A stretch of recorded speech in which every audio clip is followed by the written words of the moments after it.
research on complex of the event.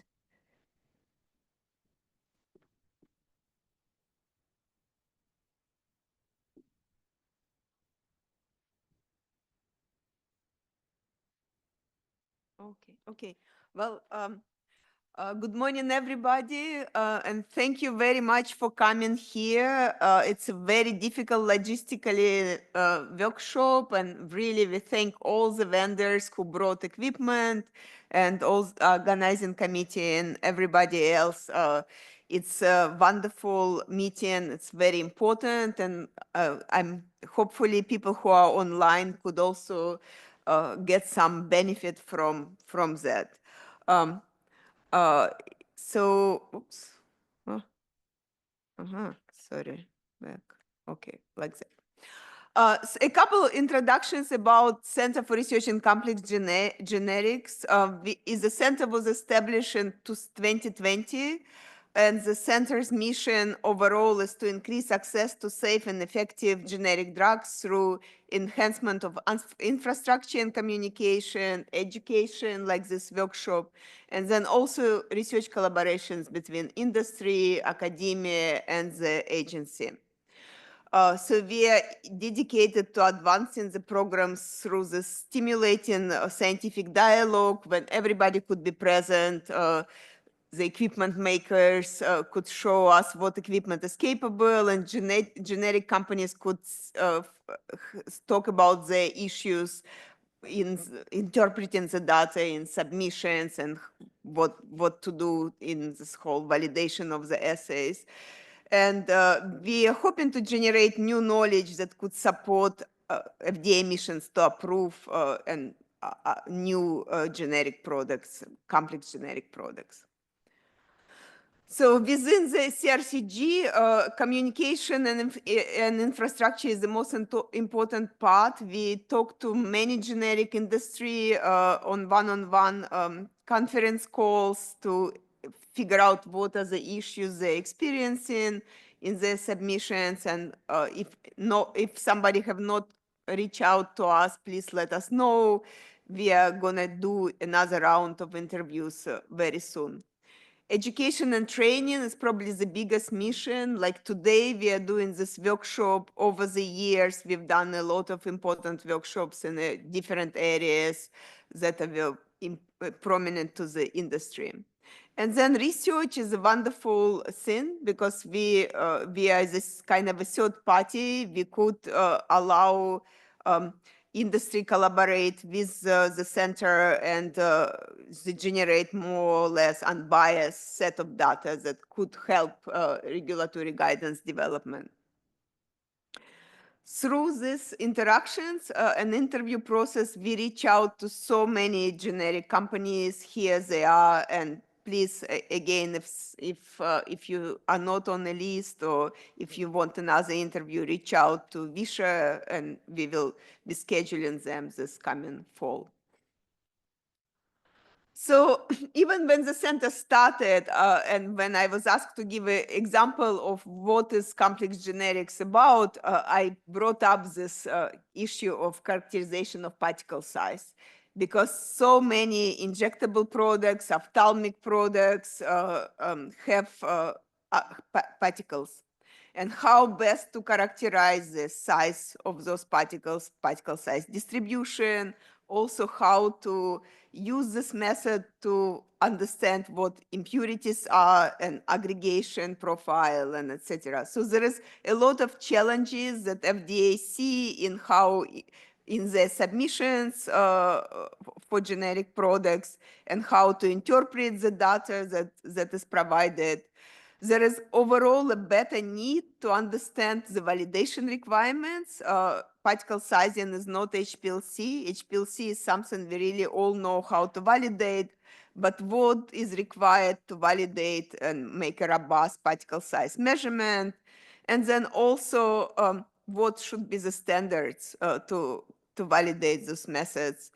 And then the same way, we have multiple equipment vendors because depends what equipment you use, numeric data you generate and how you run this equipment could be different, including the difference in especially in those finding the aggregated product or smaller products. How do you interpret those differences?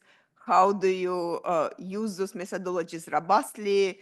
There is a lot of outstanding topics, and I think there is kind of frustration on both sides in generic industry when they submit and they find deficiencies, and the FDA side when something is not done what they expect to have done.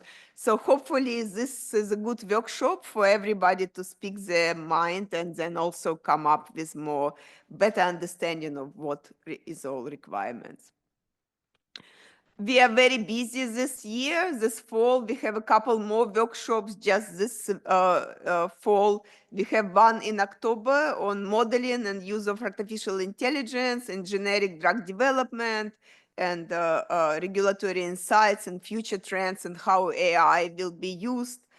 This is very helpful because those tools are powerful and they're coming online more and more. And then in November 19 to 20, we have another very important workshop, and this workshop is helpful, is how to characterize generic ophthalmic products. And many ophthalmic products have particle size component. So this is part of the dovetail into this particular workshop of the use of particle sizing, but then more importantly, going through all the regulations around ophthalmic products. In looking in 2026, again, so the center hopefully will be all functioning, and then we will see multiple workshops. In May, we have bioequivalence and innovation for oral generic products. This is very important as many insoluble drugs now being filed as generics. So by waivers, bridging generic development in oncology and discontinued products. So it's a big issue for generic industry. The other workshop in September also around GLP-1. There are so many GLP-1s everywhere, and how best to navigate pathway for approval of GLP-1 generic products. There is advancement of bioequivalence framework for inhalation and nasal products in October, and then equally important for complex products, just like ophthalmic. In December, we have long-acting injectable generics, how we navigate technical difficulties in product development, regulatory assessment, all sorts of aspects of long-acting injectables, very complicated and a lot of concerns that industry has. So that should be all very useful workshops. We've done a lot of research projects, and here are some of the listings of all of the projects we have done. Some of them are specific and characterization of specific products. Some of them are more general, applicable to multiple drugs. Some of the projects still ongoing, and we hope in the next 5 years we will have more broader projects in collaboration with industry and FDA together, that we could serve our mission to be a great intermediate. Here is the CRCG team. Jim Polly and I co-direct the center. He is from Maryland, I'm from Michigan. Everybody know Visha. Visha is the force that runs everything. And then we also have Dana Hamill, who coordinate all of those events and workshop, and Jen Dick on Michigan side, help with administrative help. Here we are on all the social media. Please do connect to us on LinkedIn through the Center for Research in Complex Generics. This is where we post agendas and communicate about upcoming network workshops. If you are not connected, go ahead and find Complex Generics and connect with us online. This meeting is very difficult logistically. We planned it for quite some time, so we're really thankful for the workshop organization committee, Shaman Shu and Billy Smith, Bin Yin, Yan Van, Nicholas, and Sam Rainey, who is our lead for the whole center. We truly thank for this planning committee. Also, because we had to bring all the equipment here on campus, we have a lot of help from academia at University of Maryland, like Bruce Yee and Mark Taraban. And thankfully, we had two important players from generic industry, Bernard Dominic from Teva and Joseph Duncan from Viatris. They were very helpful to highlight all the challenges that generic industry experiencing. All of you guys brought your equipment. This is quite wonderful. And you also did analysis of all the samples before bringing the equipment. So there is quite a number of vendors for DLS and LD equipment, beta size instruments, Hariba in process LSP, Malvern, microtruck, Unchained Lab, and then also water wired technology. We truly thank you. Thank you for being here. Thank you for bringing the equipment. Thank you for all these interactions. And thank you for analyzing the samples. And hopefully we get to publish the results post-workshop. With that, yeah, thank you all for participation. And the next person to give opening remark is Shamin Shu. He is the director at the FDA, and he was a really driving force behind this whole workshop for the past couple of years. Thank you.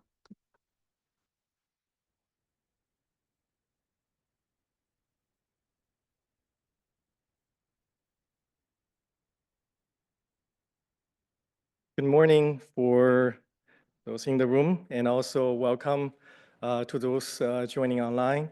I do want to echo Anna and Vish's kind of just appreciation for how we were able to get here. So many people were involved. I still remember, more than 2 years ago, I had this conversation with Jim and Anna about the need for bring together all the relevant stakeholders to talk about particle size measurement, which is one of my personal, I think, favorite topic. Having years of working in the FDA laboratory, perform measurement on the samples, and we see a lot of frustration from both within FDA, and I certainly hear the feedback that we were able to get from Anna and Jim from the generic industry as well about in terms of the desire for better clarity on the size measurement, better guidance on the size measurement to help the generic companies develop better product faster. So it's been a tremendous effort to putting together this workshop, and there are a lot of moving parts. So hopefully all goes as planned. With that said, I will quickly kind of introduce the workshop, what's going to be covered. Before that, I was just setting the stage about why we care about particle size measurement, which is this particular workshop focused on.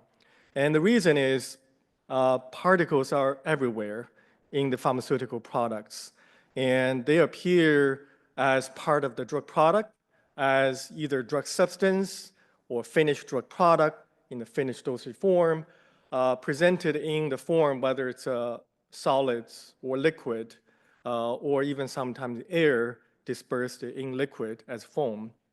So really there's a variety of presence of particles in the drug products that we at FDA care deeply about because they are part of the what makes the product effective, giving to the patient. And also certainly this is something that companies care deeply because this is what you all develop into a finished product and marketing them. And of course, there are also particles that are undesired, that we don't want them to be present in the drug product, like the glass fragments, glass delaminations, or aggregates, or some other subvisible particles. So it's really a mixture of things that potentially can be present in our product that we need to characterize. With that being said, I do want to call attention to the measurement of the particles. Although particles are everywhere in the product, and although we have decades long of experience of measuring them, but I would argue that we don't understand the measurement enough to perform an adequate measurement. And so I would use a quote from a paper that was published more than 20 years ago, also a result of a workshop organized by the FDA, USP, and AAPS on the particle size measurement, and which this one quote I like a lot, and which distilled, summarized some of the feeling that I, always feel but don't know how to express. And that is particle sizing is a very poorly posed problems. And we think particle size very easy to do because all the wonderful jobs our vendors has done, putting into the package of an instrument with a software interface, you click a button, you put in the material, here you go, the results. Right? So the measurement appears to be very straightforward, very simple. However, behind the scene, it's nothing but simple. I would like to call, I think this I learned from Alan, who is here in presence as well. I think I attended his quite a few presentations that I learned this quote, which is about the reason why we do particle size. What's important to know is when we're performing a particle size measurement, we actually are not interested in the particle size at all. What we are interested in is something else. What we're interested in is what does particle size mean to the product. And so in the pharmaceutical product, this can mean the stability of the product, whether or not a suspension will stay, particle will stay suspended, does not settle down, or the particle do settle down, but they flocculate. Or we care about the particle size in the solid oral product because the size of the particle impacting surface area and therefore impacting the dissolution rate, which is what we cared about, is the dissolution. And also for this particular workshop, I think a lot of generic company representatives are here. Why you care about particle size perhaps is because it's being used in support of bioequivalence when you are submitting a package to demonstrating the equivalence of your product compared to a reference product. So in that case, bioequivalence is a purpose of why you're performing the size measurement. And what I would, want to call your attention to is, depending on the purpose, the interpretation of the size value can vary drastically. What I mean that is, for example, if we look at, one of the simple statement, we have two measurements. One measurement, product A gave a size that's 10 nanometer smaller than product B. And we can attest that they are statistically different. So what's your decision on, are they the same or are they the different? So I think statistically, we can all agree these two products are totally different. But the real question is, are these two products actually different when they're giving to the patient, right? So what's missing here is the context, is the purpose. Why we want to measure the size. Is 10 nanometer really different? Does it make a difference in patient, in vivo? So I think this is just one example of many where the purpose of the measurement really dictates how you interpret the size value. So I'm going to make some assertions about measuring particle size. So the first statement is, well, we are actually interested, again, when we're measuring size, we're not actually interested in size because size is only a means to get to an end, but not an end objective by itself.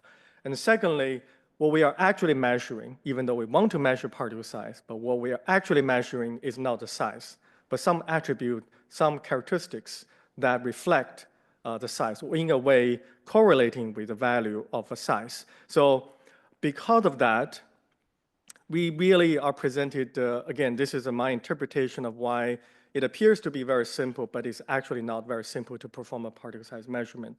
To further illustrate the point, I think we're all kind of familiar with, as we learn analytical measurement, what we're focusing on is accuracy and precision always, right? So what is accuracy is the closeness of the measurement to a certain value, reference value, or accepted as being true. And the precision is how narrowly distribute that measurement itself, right? So I want to, for those in the room, raise your hand do you think for the particle size measurement, we can cover both aspect of trueness and precision, or only one? If you think we can, for the size of purpose of size measurement, who think it's we need to focus on both trueness and precision? We got quite a few hands up. Okay. If I tell you have to pick one, which one you would pick? Who would pick accuracy or trueness? Okay, we got a few hands up. And who would pick precision? Okay, we got more people pick the precision. So let's go to the next few slides. So I'll give you a few pictures. I want you to describe the size, what is true, okay? If the clicker works. Okay, first object, a basketball. How would you describe the size? Diameter, right? Very easy. What about this? Length of the sides. It's a cubicle, so right, perfect cube. And what about a football? A little bit challenging, but you still can do it. What about a diamond, a rock? Maybe by weight, maybe not by size, right? Because that's where the value comes from, right? What about this? As you see, as the object become more irregular, the difficulty of describing what we're trying to describe become more challenging. So the question is, how do we describe what is a true value for this object, right? Become more challenging. So, of course, there is a USP chapter which describe how would you to measure this irregular shaped particle. There are a number of parameters: Ferri diameter, Martin's diameter, projected area that has an equal area as, or circle as an equivalent area as the irregular shaped particles. There are many ways to describe it. But the point here is it's not a single value that we can use as a reference, but rather you need to describe what is the diameter or what is the number that you're using to describe to make comparison, being what is true versus not. But we know in reality, we're not working with only two-dimensional object. We're actually working with a three-dimensional. So which means we don't necessarily can use always Ferri diameter, Martin's diameter to describe a powder that's in our drug product. So and this is one of the reasons that if you talk to the expert in the field, that you start to realizing the concept of equivalent spheres. This is kind of simplified a way for us to describing what is the object we're trying to measure using some kind of equivalent spheres, whether it's an equivalent maximum length or minimum length, or maybe the weight or volume. So because of these different assumptions about what is our assumption about equivalent spheres, for the same object, we will have different values that we use to describe it. Again, what is true? All those numbers can be true if you put in the right context of what you are describing. Now, we have this very elongated cylindrical shape of powder. Ideally, if we care, for example, purpose-wise, if we care about the shape, we want to know how the powder material flows, right? So we want to know flowability. So if we care about the flow, we care about the process, we may want to know about the exact shape, needle versus sphere. Sphere certainly flow better than the needle shape. So depending on that purpose, we might using different assumptions or different way to describe this particle, either using equivalent sphere of the equal volume if we care about the mass, or we use a kind of sieve analysis where the powder falls through a needle certain number of sieve based on the minimum diameter if we really truly care about the shape or flowability, right? So the point here is depending on the assumption, depending on what we assume as the equivalent spheres, the numbers can vary drastically. And this is one of the reasons that when you're performing a particle size measurement using different instrumentation, you should expect to see different results, because different instrumentation fundamentally make some different assumptions about what is the equivalent sphere that technique is trying to measure. There's no single assumption that can be applied to all. Of course, I want to make it even more challenging that when we're describing particle size, not measuring, but describing the size, we don't have just one number to report because we don't have a unimodal, perfectly distributed particle distribution, but instead we always have a heterogeneous system. And it most of the time is not normal or even log normal distributed. We have a presence of multiple populations that give rise to some really not so ideally perfectly distributed distribution. So for that reason, we need statistics to describe a different distribution. So here I'm just showing a few examples, but the point here is we don't have a single way or one way to describing distribution. And recognizing it's not just the mean value, it's the distribution. You're not only interested about what's the most populated fraction, but maybe you care about what's the extreme portion of the lower end, upper end. So if you care about the lower end and the upper end, then using mean value does not do you any benefit. So again, how do you compare the numbers really fundamentally depending on what's your goal, purpose, objectives, and assumptions. And there are many particle sizing techniques we know that are available, and we did receive some of the feedback early on as we prepared for this workshop, why choosing these two, dynamic light scattering and laser diffraction. And the reason being, these two are most widely used technique in the pharmaceutical product characterizations. For overall product characterization, we know the laser diffraction accounts for more than 2/3 of the measurement we saw in submissions, over 2/3. For the nanoparticles, which is below 1,000 nanometer, we know that both dynamic light scattering and laser diffraction have been used. Together, they account to close to 80% of the measurement. So we think this is where we want to start. We want to start with a measurement that are people mostly using, but by no means we are only limiting to the size measurement of these two techniques. Indeed, we do have research project internally looking at different ways to measure particle size, further enhance, improve the measurement reliability. But for this workshop, today and tomorrow, we're only focusing on these two techniques.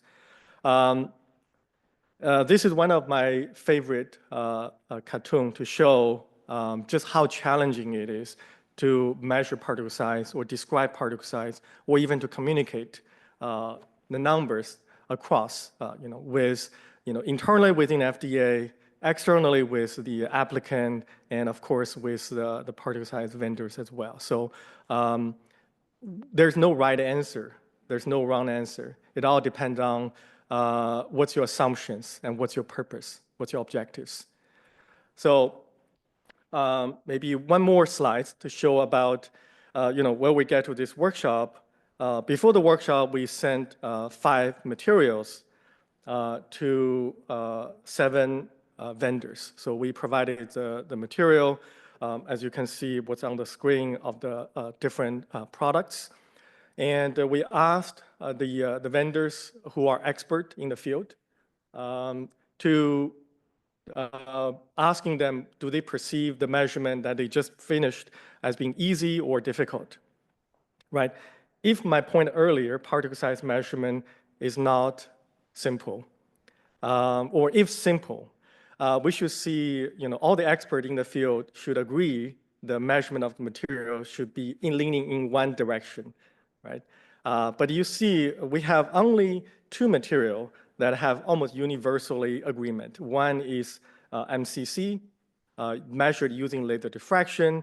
Almost everyone thinks is easy or fairly easy or very easy. And the other one is phentanedione injection measured using laser diffraction. Universally, everyone agrees it's difficult. But look at the middle. The middle is the other materials measured by dynamic light scattering and laser diffraction. You see this bifurcation or spread in the opinion, what is easy, what is difficult. And I keep in mind that these are the experts that perform the measurement. we still cannot agree on whether or not it's easy or difficult. Of course, here the assumption I didn't provide to you why or in what context this is easy or it's difficult, but I think this serves making a point that when we don't look at it in the right context, it's very difficult for us to communicate across easily. So I want to leave with you, this picture. We will talk more tomorrow. There's a session just talk about the measurement of these materials. And of course, today and tomorrow, you will see the vendors actually show you how they perform the measurement. I want to give you a heads up. Do not ask question, what is the right answer? So there's no right answer. There's no wrong answer. So it's how you measure it. What's your assumptions? With that, so this workshop today, we will have in the morning we have a lot of online attendees. And in the afternoon, it's only in person. So in the morning, we'll have some lectures about DLS basic theory, and we will also have the vendors to providing their perspective about their techniques. And in the afternoon, we will have hands-on demonstration of those material that I just mentioned, as well as what I'm most looking forward to is a small group work session. So this is an opportunity for us to discuss together in an open format and really bring out what some of the maybe confusions or challenges that we need to address. So I'm really looking forward to the small working group sessions. And for tomorrow, very similar format. In the morning, we will have some presentations. It's open to virtual and in-person attendees, but the afternoon, again, is only for the in-person attendees with hands-on demonstration as well as a small working group session. So before I kickstart the first session, I want to make an announcement. And in addition to this workshop that you are attending today and tomorrow, we're also making available some training materials that we have done within FDA that we have provided to the reviewers. Is the training course that for reviewers, not training reviewer how to perform the measurement, but train reviewers how to interpret the results. So we're going to make available almost 7 hours long of a training course available to the public. So it'll be available on CRCG website. I think it's already live, but I heard at 8 o'clock this morning. So if you're online, joining online, you can go to the CRCG website and you can click the link at the bottom, supplemental materials, and you can start viewing maybe using the afternoon time that you are not able to join in person. But for those joining in person, don't worry, those materials will be available. Again, I would caution, this is some material that we have used quite a few years ago. We provided training to the reviewers. We realized this material could be also useful, not just for the reviewers, for the applicant, you are able to see how we are discussing with reviewers, how to interpret, how to analyze the results, not just within FDA. So I hope this can become useful for you as you're developing generic product. As you can see, the topics that we cover is not limited to the DLS and the later diffraction, also involve some of the newer techniques as well. So yeah, check it out. And with that, I would like to kickstart today's workshop with the first session. We have two great speakers. First, we'll have Jeff Cloxton from NCL, Nanotechnology Characterization Lab. He will kickstart with a foundation about DLS, and followed by Billy from FDA will talk about validation. So let me hand it over to Jeff. And hopefully you'll enjoy the workshop.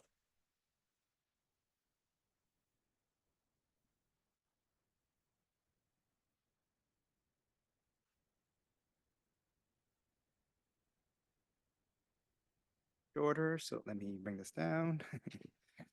Up too far, okay.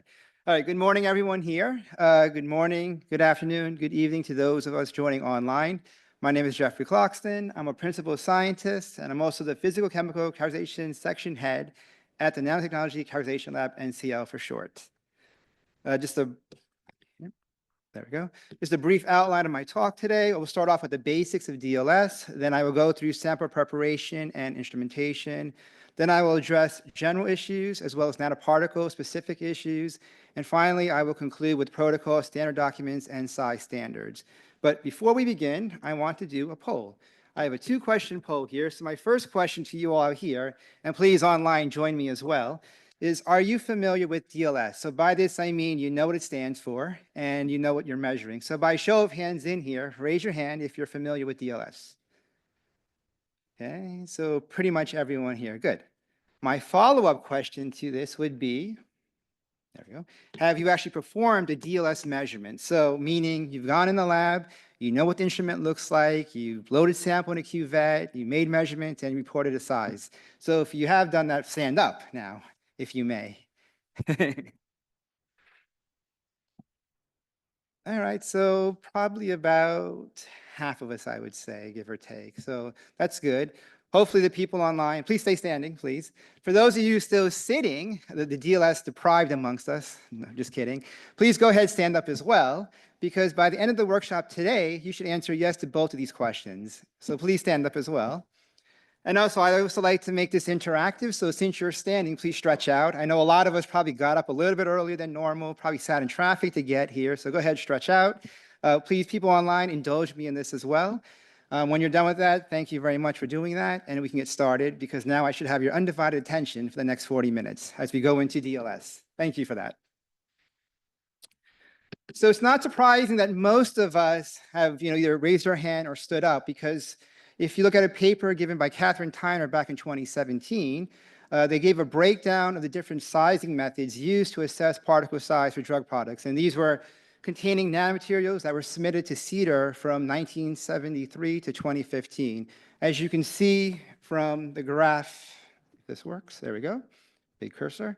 The majority of this is DLS, followed by laser diffraction. They further break this down into 1973 to 2009, as well as 2010 to 2015. And you can see the majority is DLS and followed by laser diffraction. And coincidentally, this is the theme of the workshop. Today, we're covering DLS, tomorrow, laser diffraction. So dynamic light scattering is an in-solution measurement. I think most of us know this. You have to disperse your sample into solution. You can't measure powders. The range here is 1 nanometer up to 1 micron in size. Now, obviously, if at the lower end at 1 nanometer, there's be mindful that you have to pretty much work up your sample a little more when you're in the lower end. In terms of the higher end, 1 micron, also be mindful that you can also have sedimentation. You're no longer looking at Brownian motion, so keep that in mind as well. And that's kind of where laser diffraction kind of picks up. It's a quick measurement. For those of you who have made measurements, within 2 or 3 minutes, you can have a size, depending on how many subruns you do. It's non-invasive. You can recover your sample and use it for other analysis. Low volume, so you can use your typical cuvettes, 1 to 2 mils. You can also go down to using micro cuvettes, down to 10 microliters in volume, so that's good. It's physically small. So I have show a picture here of one of the vendors here today, an older instrument, mind you. But you can see that it has a small footprint compared to, let's say, a monitor or a computer screen. And it's relatively low cost. So I have to put in this relatively low cost here now. I used to not include relatively because given the current climate and how you define expensive and non-expensive will depend, right? But it is relatively low cost when you compare DLS to other sizing techniques, such as electron microscopy, for example. It's much lower. We do know that we get information on hydrodynamic size distribution, as well as polydispersity index. It's also known as photon correlation spectroscopy, or PCS, as well as quasi-electric light scattering, or QELS. Okay. So some more basics on DLS. Particles in solution move due to Brownian motion. Brownian motion is the random movement of particles due to collisions to surrounding solvent molecules. And we can measure Brownian motion through the use of a diffusion coefficient, which in turn, using the Stokes-Einstein equation, we can back calculate the size. Now, this is very important to make note of, that in DLS, you're not measuring size directly, but rather indirectly through the use of a diffusion coefficient and the Stokes-Einstein equation. Some other terms in this equation are temperature, you have the Boltzmann constant, as well as the viscosity of the fluid. I should also make note that this hydrodynamic radius that you're measuring is a radius of a hard sphere that diffuses at the same speed as a measured particle. So if you don't have a sphere, just keep that in mind, that what you're actually measuring may be different than the actual physical size. It also takes into account the surface structure and surrounding ions. I like to call it a solvated size, right? So slightly larger than the size that you would get from TEM. So how does this work? So in DLS, we have a monochromatic laser. We illuminate a particle, and we're measuring the time-dependent intensity scattering as a function of time. This will fluctuate due to Brownian motion, and this is based on short time fluctuation, so microseconds. If you go any longer, like milliseconds, you're looking at static light scattering, and that's beyond the scope of this talk today. But just to use an example here in my cartoon, we have a particle at time naught. It will then scatter light. At some time, tau in this case, it will diffuse slightly, and we measure the new scattering intensity from that. And we keep increasing time, and that's how we generate this intensity versus time fluctuation plot. Now, we use the method of correlation to measure the degree of non-randomness to basically come out with our correlation coefficient. And this is given as a function of time.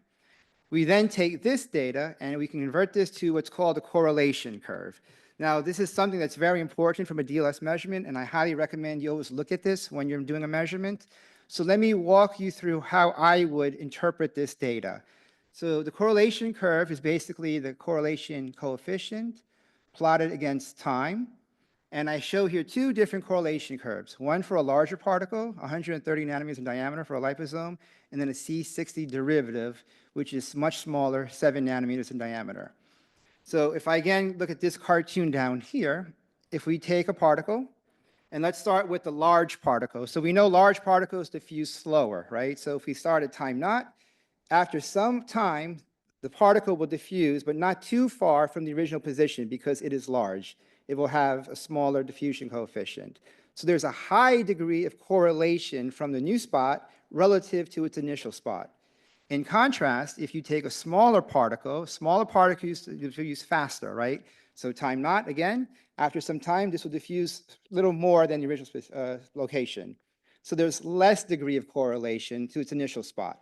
So using that analogy, if we look at the correlation curve here, you can see that larger particles will decay slower, right, versus smaller particles, which will decay faster.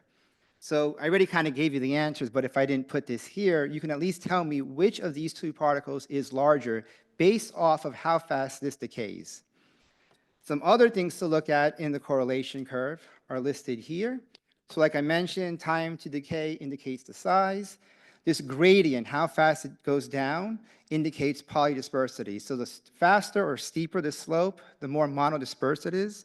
The longer it takes to decay, for example, if it goes out like this, I'm exaggerating, of course, that will indicate a polydispersed sample. It should decay smoothly to a flat baseline. Sometimes we might have noisy or these number fluctuations where we'll see basically like a noisy baseline. And this is due to large particles outside the range, dust, or low sample concentration. This can also lead to intercepts larger than 1, as well as kind of messy correlograms. So the correlogram, instead of looking smooth, you might have, let's say, a second plateau in between before it decays to the baseline. And these are due to number fluctuations. The last thing I want to point out on this is the intercept. A lot of times you want to look at intercept for me to look at a concentration of your sample.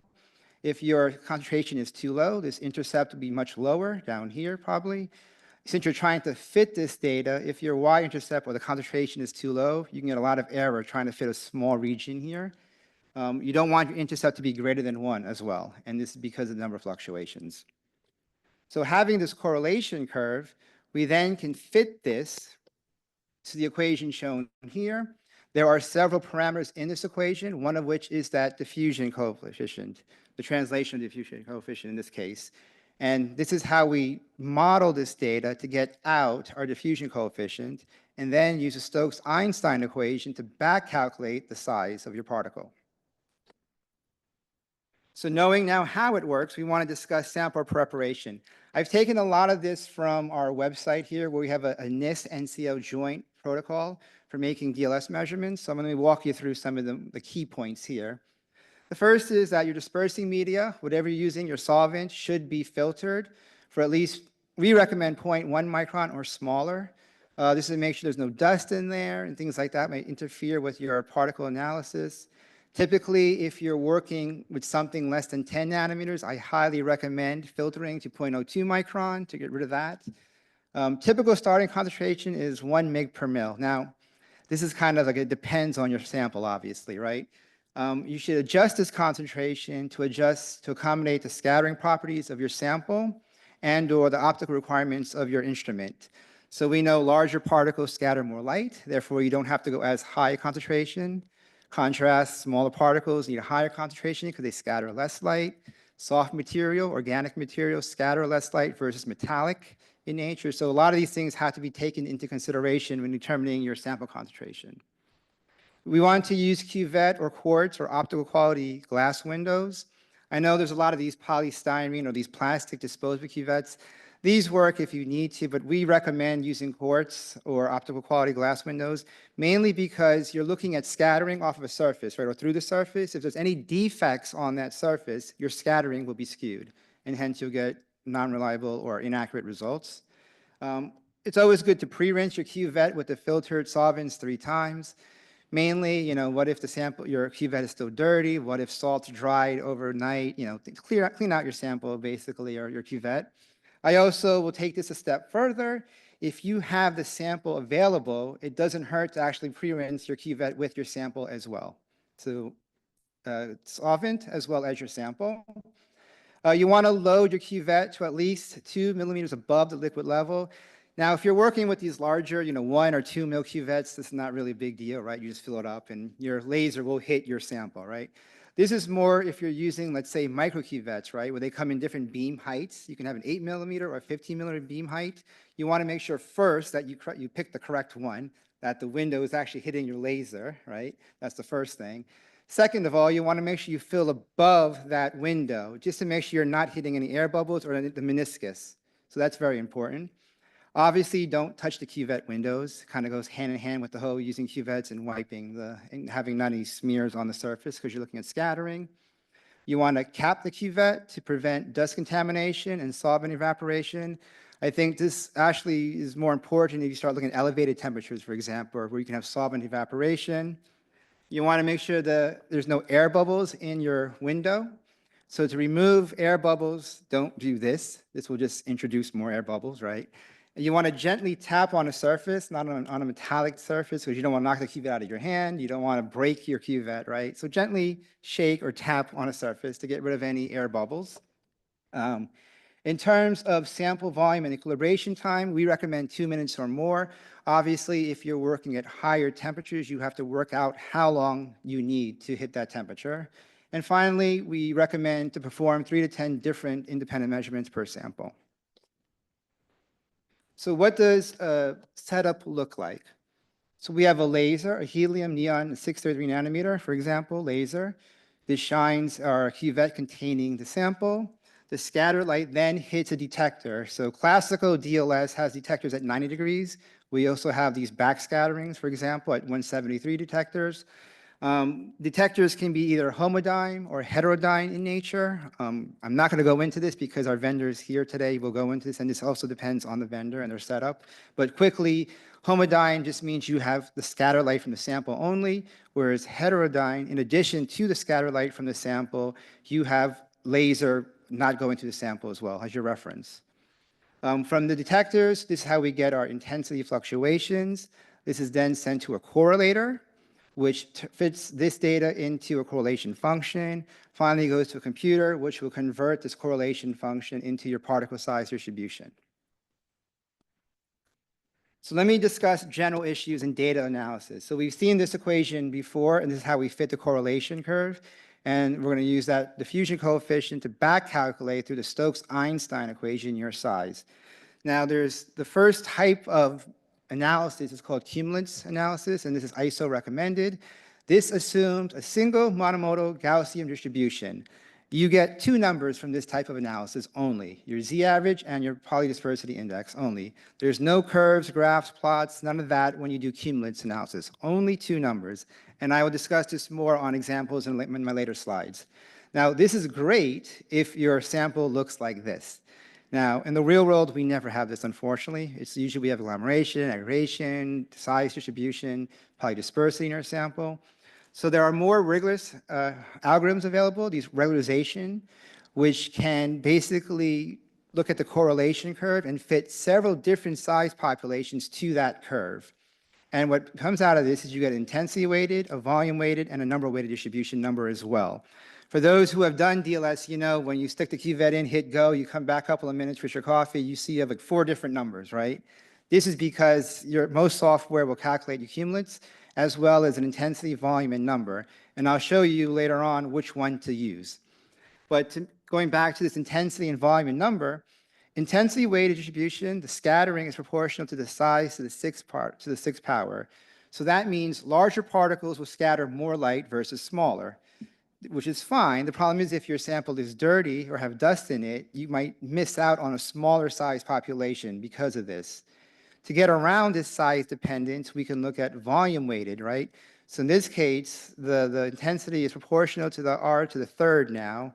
And finally, there's number weighted, which is just 1-to-1. So regardless of which you pick, you should always report what size you're actually using, whether it's a Z average, intensity, volume, or number, in addition to temperature and viscosity. Obviously, this comes into your Stokes-Einstein equation, so that's important. Your solvent and refractive index, the concentration and any sample handling. Do you filter the sample? Did you not? Did you centrifuge the sample or not? Instrument model, laser wavelength, scattering angle, as well as the cuvette and the path length. So let me give you an example here. If this changes, there we go.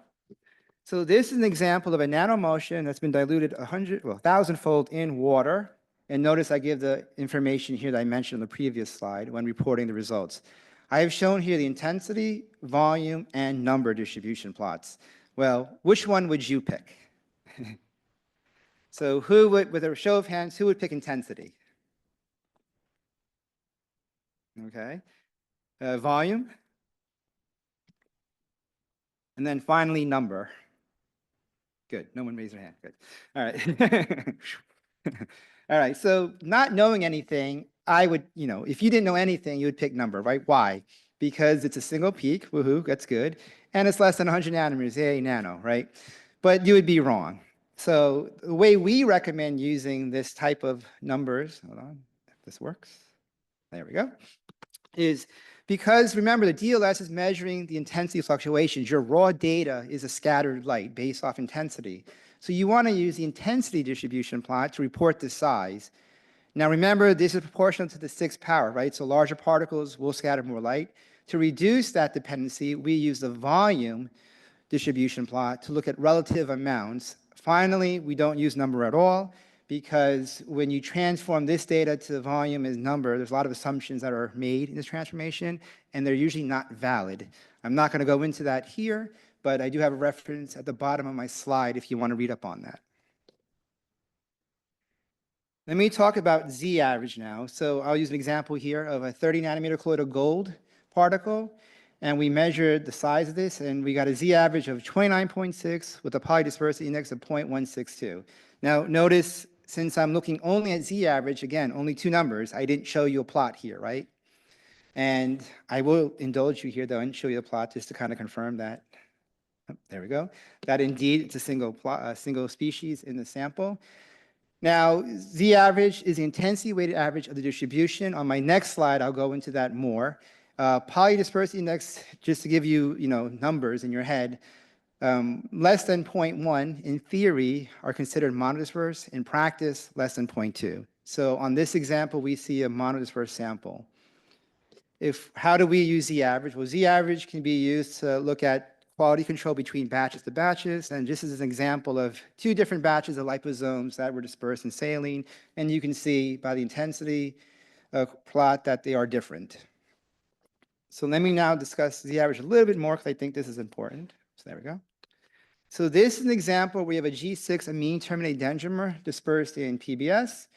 If we measure the sample as is, we see by intensity that we have 3 peaks here, 3 peaks. And if we look at the Z average for this sample is 44 nanometers. Now, if you look at this distribution plot, 44 is somewhere around here, right? There's no peak. And why is that? Again, you go back to the definition of Z average. Z average is the intensity weighted average across all these species in this sample. So the Z average is actually looking at all 3 components here and giving the intensity weighted average. This is probably, coincidentally, it falls where there's no peak here. Now, which one would you pick, not knowing what you had in your sample? we go to the volume distribution now, right? And we see the majority of this sample is this smaller peak here, which coincides with this size, in this case, 8.7 nanometers. And this is what I would expect for a G6 amine terminated dendrimer. So that shows you how Z average is defined. We can now take our sample and filter this through a 0.02 micron filter. Again, we're using this smaller filter because the particle of interest is actually smaller than 20 nanometers. And we essentially filter out these larger species. And we get a single peak by intensity, again, a single peak by volume. And we now see that our intensity peak is kind of similar with our Z average. Typically, if you have a clean sample, your Z average and your intensity peaks will be very close to each other. So hopefully here I've shown the importance of how Z average and PDI are defined for a sample, as well as the importance of filtering samples. Now, I get the question a lot, should I filter my sample or not? Well, it depends, right? For a lot of our samples, like these are preclinical samples coming to us, and I want to know what's exactly in that vial. So unless your filtering is part of the SOP, I don't filter. I take the sample as is, dilute, and measure it. So keep that in mind. But for example here, suppose I know that the peak of interest is this size here, and I have a lot of junk in this sample, right? Filtering in this case might help better resolve or better identify the smaller peak population. So it really depends on if you should filter or not. It depends on your application. So now let's dive into some nanoparticle specific issues. The first deals with multiple scattering. And in multiple scattering, what happens here is that photons are rescattered from neighboring particles. This is basically you have an apparent increase in randomness, and the particles appear to move faster, and you see a smaller size because of this. The solution to this is to actually run a concentration series, so dilute your sample. When I say dilute your sample, I don't mean 1 to 1, 1 to 2. Go tenfold, and do another tenfold, right? Do decades of dilution. And so for this example, for nanomotion in water, if we look at the 1,000-fold shown on blue, we get a certain size. If we further dilute the sample tenfold, and again tenfold, we see that the two lower fold or higher fold dilutions are similar size. So what we do is we do a concentration series, and then we try to do at least 3 different dilutions, tenfold apart, and then look for at least 2 dilutions that give you the same result to make sure you're actually measuring the sample size and not an artifact of multiple scattering. This goes hand in hand with the next issue, and that's viscosity effects. Now, viscosity effects are important because that shows up in the Stokes-Einstein equation. Highly concentrated nanoparticles can change the viscosity of your solution and hence change your result from the Stokes-Einstein equation. The solution to this, again, is to do a concentration series, right? So doing a concentration series will kind of remedy both the multiple scattering and viscosity effects. Now, keep in mind, you can't do infinite dilution, right? Obviously, that's the ideal case. If you dilute infinity, right, you get the bulk solvent viscosity. But you can't do that because a lot of times you might just have no scattering now, right? You dilute the sample too much, there's no scattering to measure. So that fine line between diluting too much and no scattering, or not enough, and you have multiple scattering and or viscosity effects. So again, the remedy to this is to do a concentration series. Okay? This one has to deal with particles that are colored. So if you're working with any colored material, since you're looking at scattering and you have a laser at a certain wavelength, if your particle absorbs at that laser wavelength, you might not have any scattering because it's absorbing it. This is an example of a pegylated quantum dot where we measure the absorbance and fluorescence spectra. You can see the laser wavelength for this instrument is at 633, very near where it absorbs and fluoresces. So the workaround to this, in this case, was we actually had a second DLS instrument in our lab with a wavelength of 830. I don't even show it to you here, but trust me, there's nothing out here. It doesn't absorb. We can then use that DLS instrument to measure the size by DLS. Now, what if you don't have 2 DLS instruments at your disposal? You can always dilute the sample enough where you can reduce its absorbance and hopefully get scattering to look at your sample. Keep in mind, again, that you can't scatter too much because you won't have enough signal. But that is a workaround. It actually worked with this case here as well. This is actually an interesting rotation diffusion. So remember, in DLS, we're measuring translational, right? But you can also have rotational diffusion, which is what we don't want to measure. The example here is for a 30 nanometer colloidal gold dispersed in water. We measure this using our backscattering shown in red. We see a peak here. We know this should be around the right size. We also saw this smaller peak. So we have a 90-degree scattering angle DLS instrument as well. We measured it on that instrument. This main peak, again, which should be where it should be, coincides with the other results, but that smaller peak was moving. Now, we didn't know what this was, and I'm not showing you the volume distribution plot here, but the majority of the sample was, by volume, this peak over here, the smaller peak. So knowing that, we tried to isolate this smaller peak. And we tried this by centrifugation. Because it's the most abundant species, we tried TM analysis to see if we can actually see it, and we didn't see it at all. So we were kind of perplexed. We talked to Malvern at the time, and they basically helped us address this issue. And it turns out that the optical properties for this sample allowed for rotation diffusion to be observed.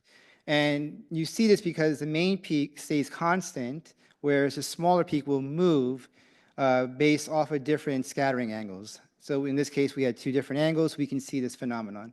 They also followed this up by doing polarization experiments to prove that this was actually an artifact of that. So it's the facets on the surface of the gold that caused this peak to become present. Now, you'll see this a lot with samples that are not spherical. For example, nanorods, you'll see this a lot, right? So in DLS, you're trying to measure the translational, right? Diffusion coefficient, how it moves in solution. But you can also have rotational. Well, for a spherical object, rotational is the same, right? It doesn't matter. However, if you have a rod, and I'll use my water bottle as an example. So translational is this, but you can also have rods can tumble, right? They can basically rotate about any axis. Therefore, that also contributes to this. So just be mindful of this, that you can have rotation diffusion also in particles that are not spherical. The last thing I want to discuss is resolving power considerations. So we are doing batch mode measurements, right? There's no separation. So it's important to keep in mind the resolving power of DLS as a technique.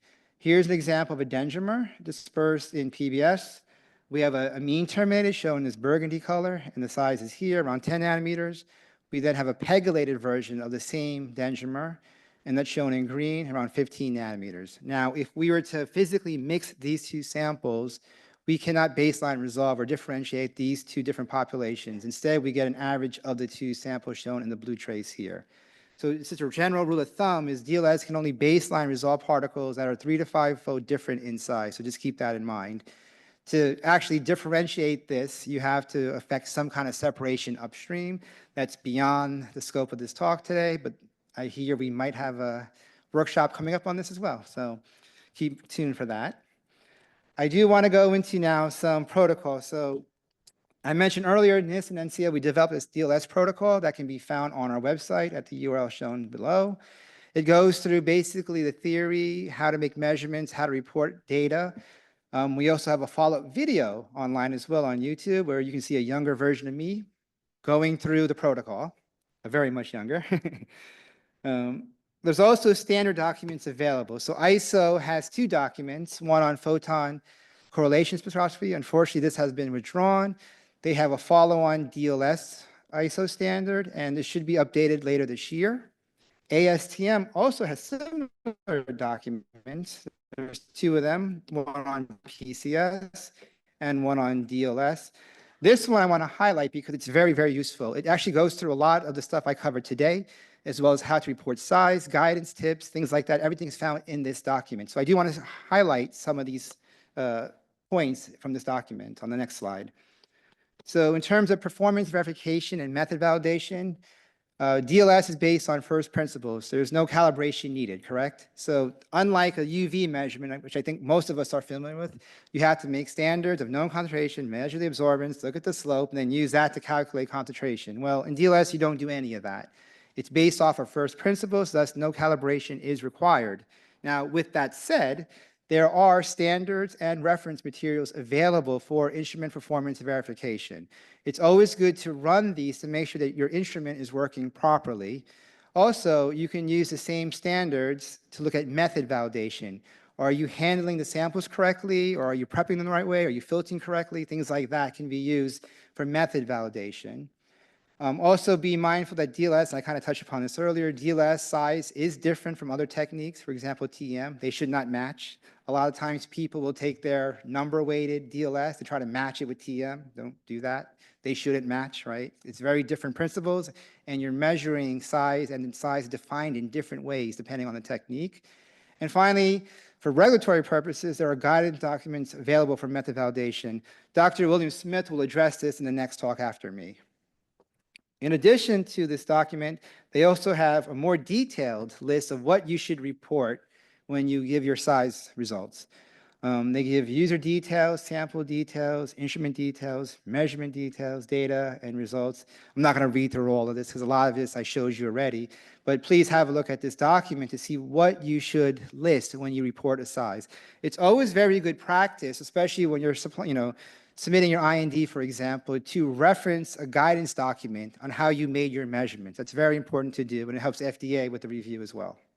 And it gives credibility to your size measurements, obviously. So in terms of size standards, we have a certified reference material coming out of National Research Council Canada, or CRC. These are stable, homogeneous dispersions intended for, methods development, interlaboratory comparisons, verification of instrument performance, quality control, and increase the confidence of size measurements. That's everything we want in a standard, right? So it's perfect. It actually comes in 3 flavors. We have our anionic liposomes, we have an anionic lipid nanoparticle, as well as an siRNA-loaded lipid nanoparticle, CRMs. And I give you the URLs here, as well as the sizes that they use for them. So if you're working in the lipidic field, these are great standards to work with. For those who don't work with lipids, but rather work with metallic, NIST does have 3 gold nanoparticles in 3 different sizes. These are a little harder to come by these days, but they're still out there.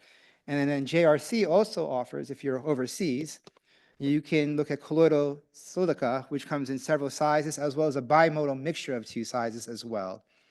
So these are very highly useful and recommended to look at instrument and method validation purposes. With that, I want to stop with the references. So the first 2 here are basically our references on the protocols and how to make measurements. The third one discusses our, these multiple scattering, concentration, nanoparticle specific issues. This is the ASTM standard I talked about. And the last 2, finally, if you want to read more into the theory of DLS, or if you can't sleep at night, these 2 are great reading material for that. With that, I will stop here. I know I'll answer questions during the panel discussion, but my contact information is here should you want to ask me further questions or you want to learn about NCL. Thank you.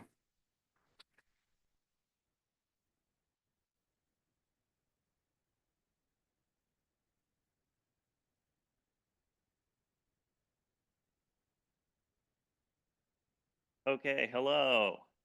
I got a little bit extra time here, which is nice. So I'm William Smith.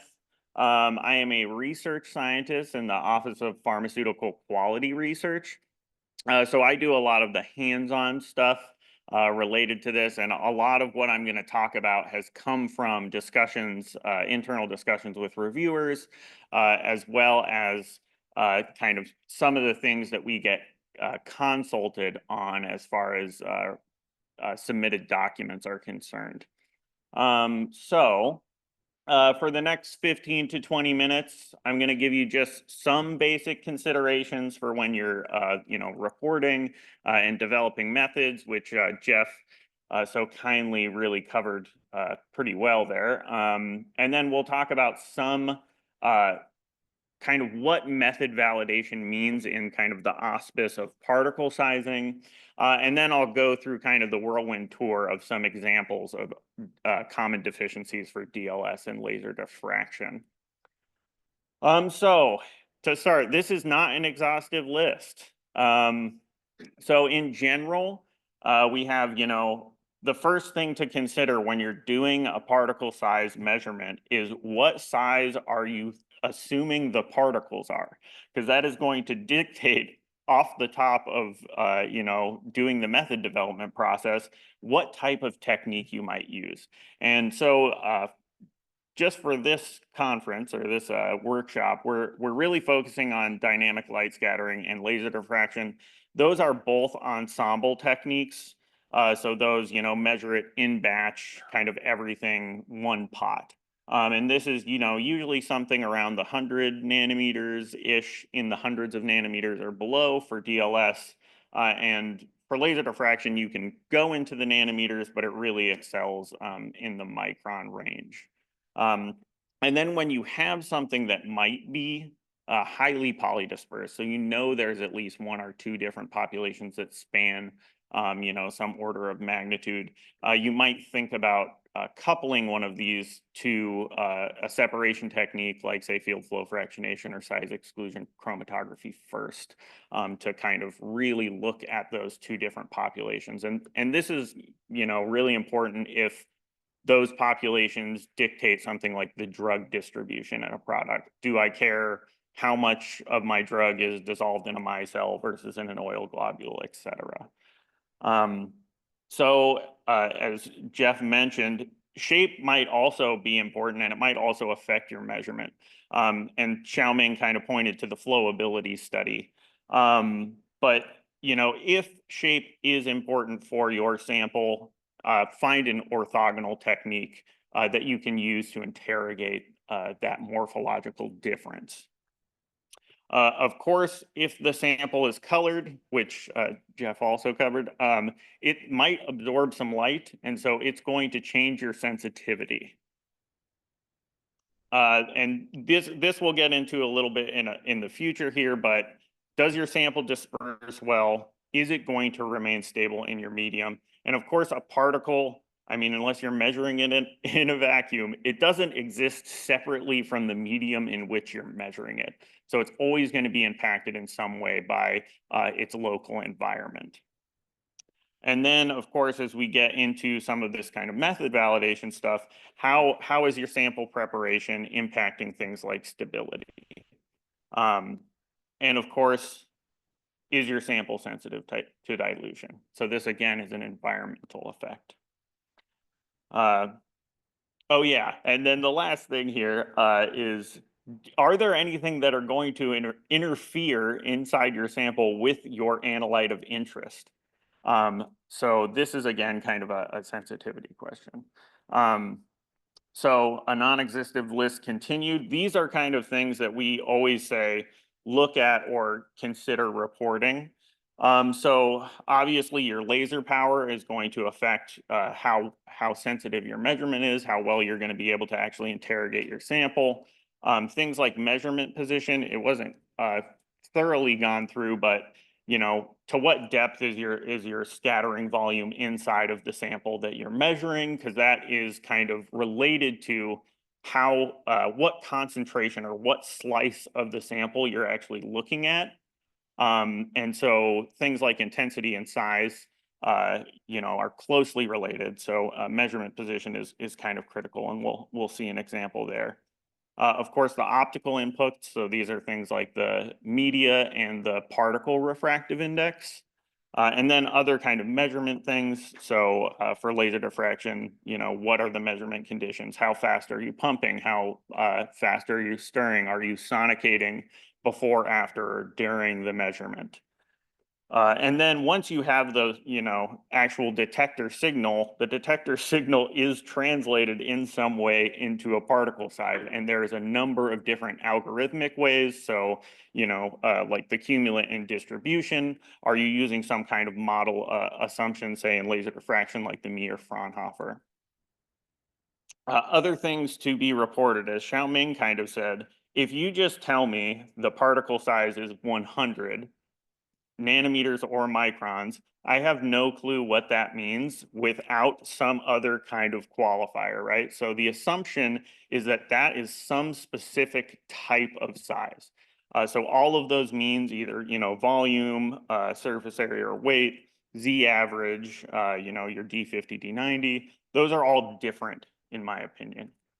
So make sure that you're reporting out what type of size or what type of mean value. And then when you go just from the mean, obviously these are all distributions. So polydispersity index or some indication of the distribution. So something like span, which is, D90 minus D10 over D50. yeah, any data processing or transformation you've done. Are you doing cumulant or distribution? Are you doing something afterwards to that distribution? And anything and everything to do with how the data is generated. So these are all settings, sample preparation, all that stuff is important to include. So more considerations, obviously. So sensitivity. So one of the key things when you're doing particle size measurement is it useful in any way? So I always like to say, if you implement some process change, if you accidentally contaminate a sample, do you see that in your particle size measurement? Because if you aren't seeing those responses, what's really the point, right? And so this is where things like the specificity, do you have any concurrent interference of something that might be in your sample that you have to consider during your method optimization? And of course, we talk a lot about precision, and obviously for single techniques, the robustness is very key. And this is really critical for things like if you're applying a particle size technique to something like QC. Additionally, we always say you can go out and try different techniques. You don't always have to do kind of what is quote unquote industry standard. And these are, have all their benefits. So there's a million different things you can try. And a lot of times for like a one-time study for something like the demonstration of bioequivalence of two products, using, some of these more novel techniques is, totally okay. And you can always also use these as QC. We just don't see it as often. Okay, so the top of this slide is kind of one of the most important things I'm going to say today. So particle size measurement is kind of fundamentally different from other analytical method validations that you might typically see. So when we think about this, if we kind of just go through this list of things that you would typically see in a method validation, right? So your specificity. This is really key. A lot of times, especially with these batch measurements, you have no clue. We have no way of distinguishing the chemical identity of two different analytes inside of a dispersion.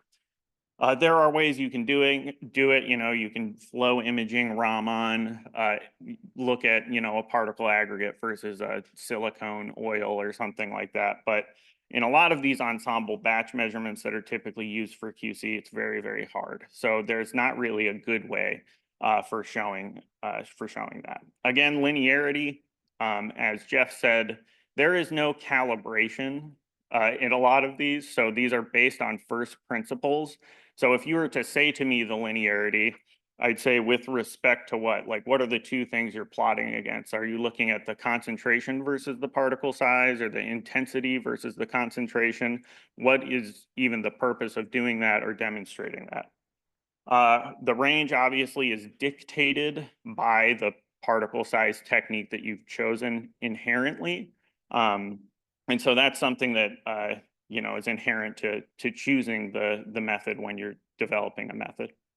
Accuracy, as has kind of been said, very key here for system qualification. So if you're going to do this for standards, et cetera, keep in mind that you want to be doing this to make sure that you are certain on a day when you measure a system that your instrument is actually working, right?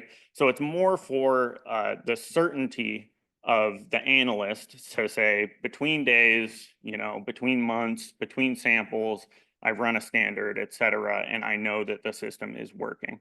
It's not necessarily for a demonstration of how true my particle size is to the actual product.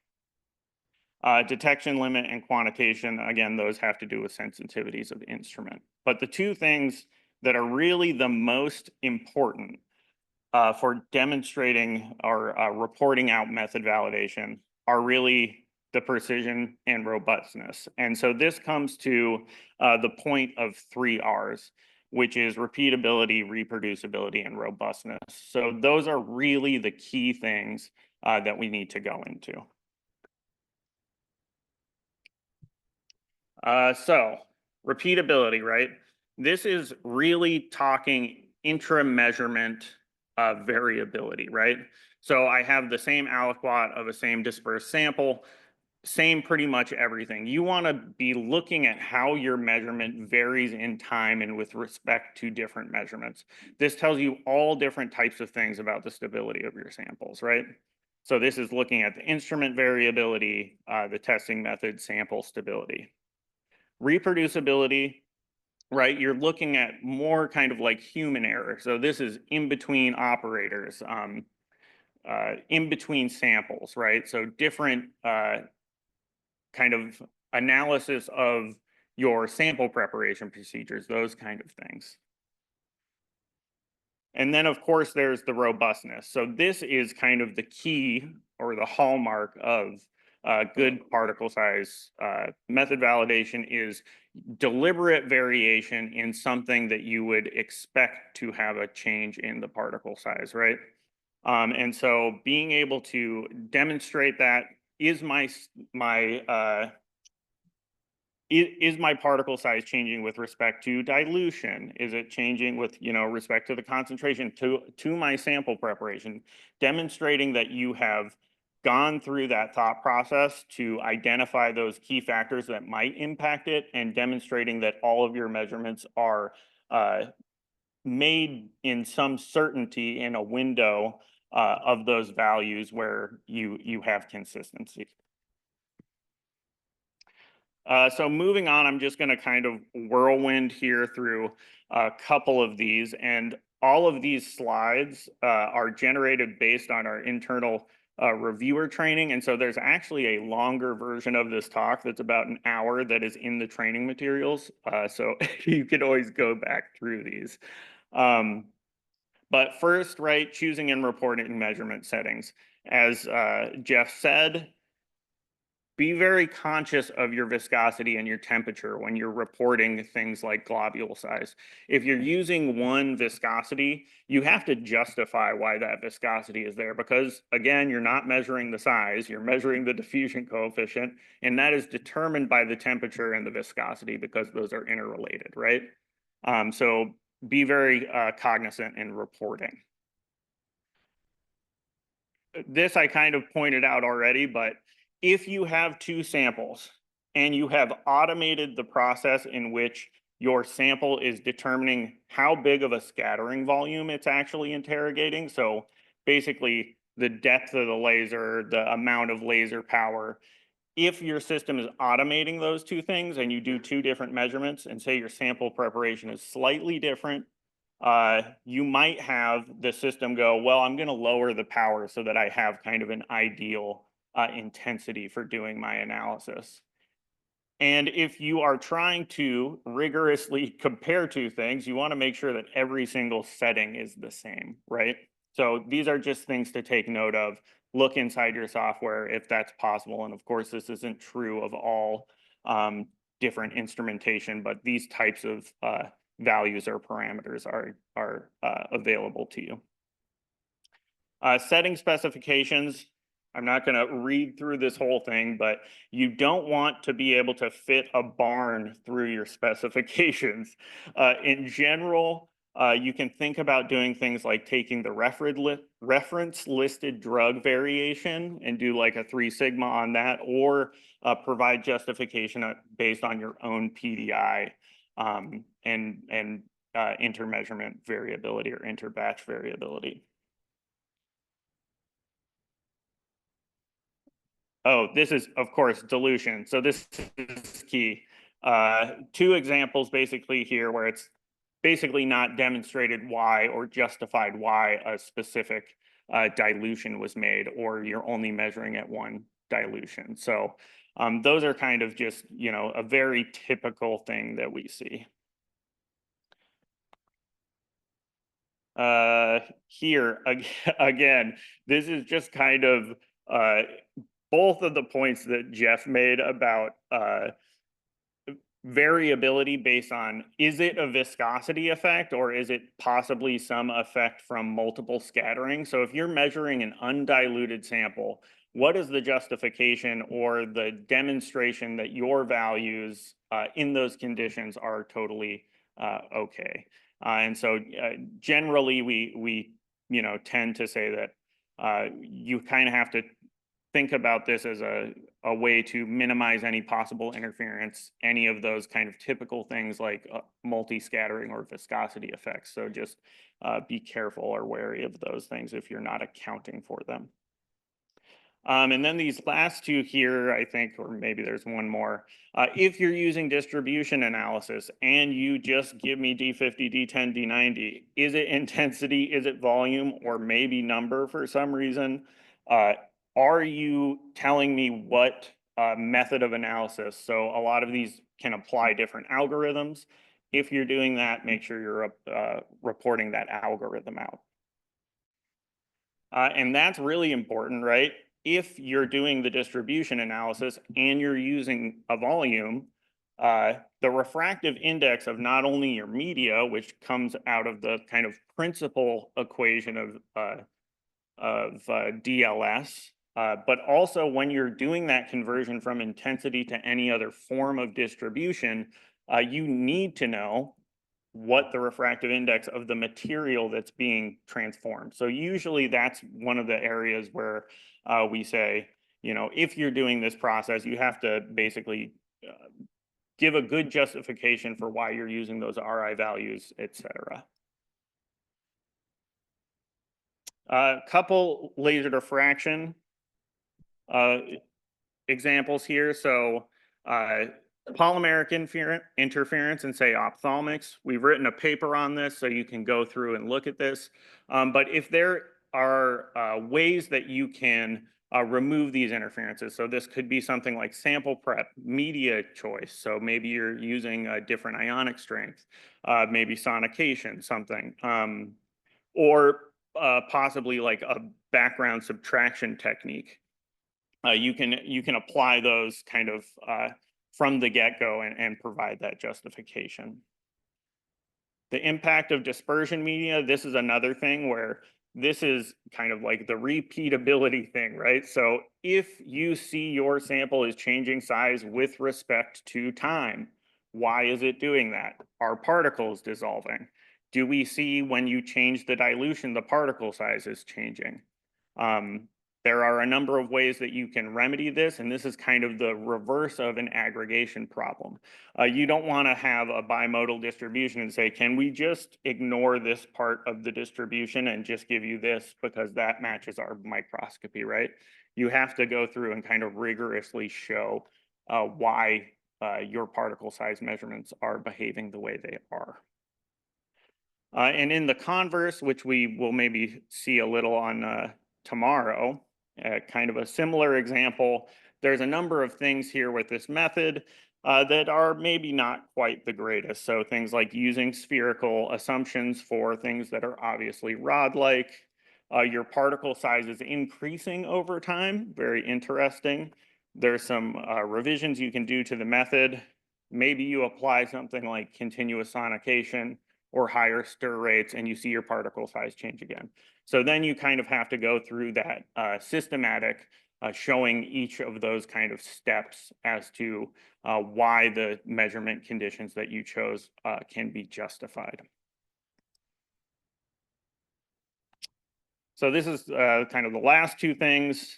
Don't use an instrument or technique that is not applicable to the size range of things that you are trying to look at. A lot of this stems from the lack of methodological details being reported. So if you're just very thorough in your reporting, that can really help everybody out. Again, sample preparation, make sure you're very thorough in reporting out your sample preparation details, as well as any post-processing or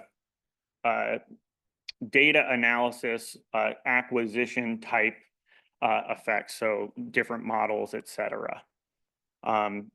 that's post-processing, and then of course, like the use of optical properties. And kind of one of the more important things here is validation can be performed and probably should be performed with your drug product and or the RLD. The RLD is great. If you were to say, demonstrate that at all these different dilutions a NIST standard never dissolves, we all understand that's true, right?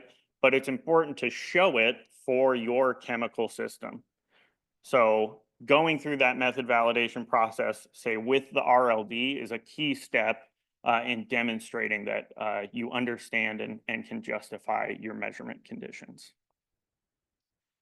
In summary, particle size is not only, just a critical thing for establishing bioequivalence between complex generics, but it's also a very useful tool in things like quality control. Every technique has, its strengths. Choose which ones you're going to use, say, for doing a BE study or single time study, quality control. Understand and justify your method validation using these three kind of principles as the first pass. So repeatability, reproducibility, robustness. And our correct interpretation and your correct interpretation of any results is dependent on complete and full information of the method that is used. Otherwise, it's meaningless. So kind of last, I just want to point out that the reason we chose these samples is because we've had a lot of issues related to these samples, right? And so these are not simple. And it's not just you and it's not just us. These are difficult for people to analyze. So as long as we know the way that we can talk about them, we kind of are standardizing, how we report things or how we discuss particle size measurements. If we can harmonize those two things, then we'll have a lot less trouble figuring out what the problem actually is. And so with that, I'm going to pass it off to Bin Chin to start our next session. Thank you.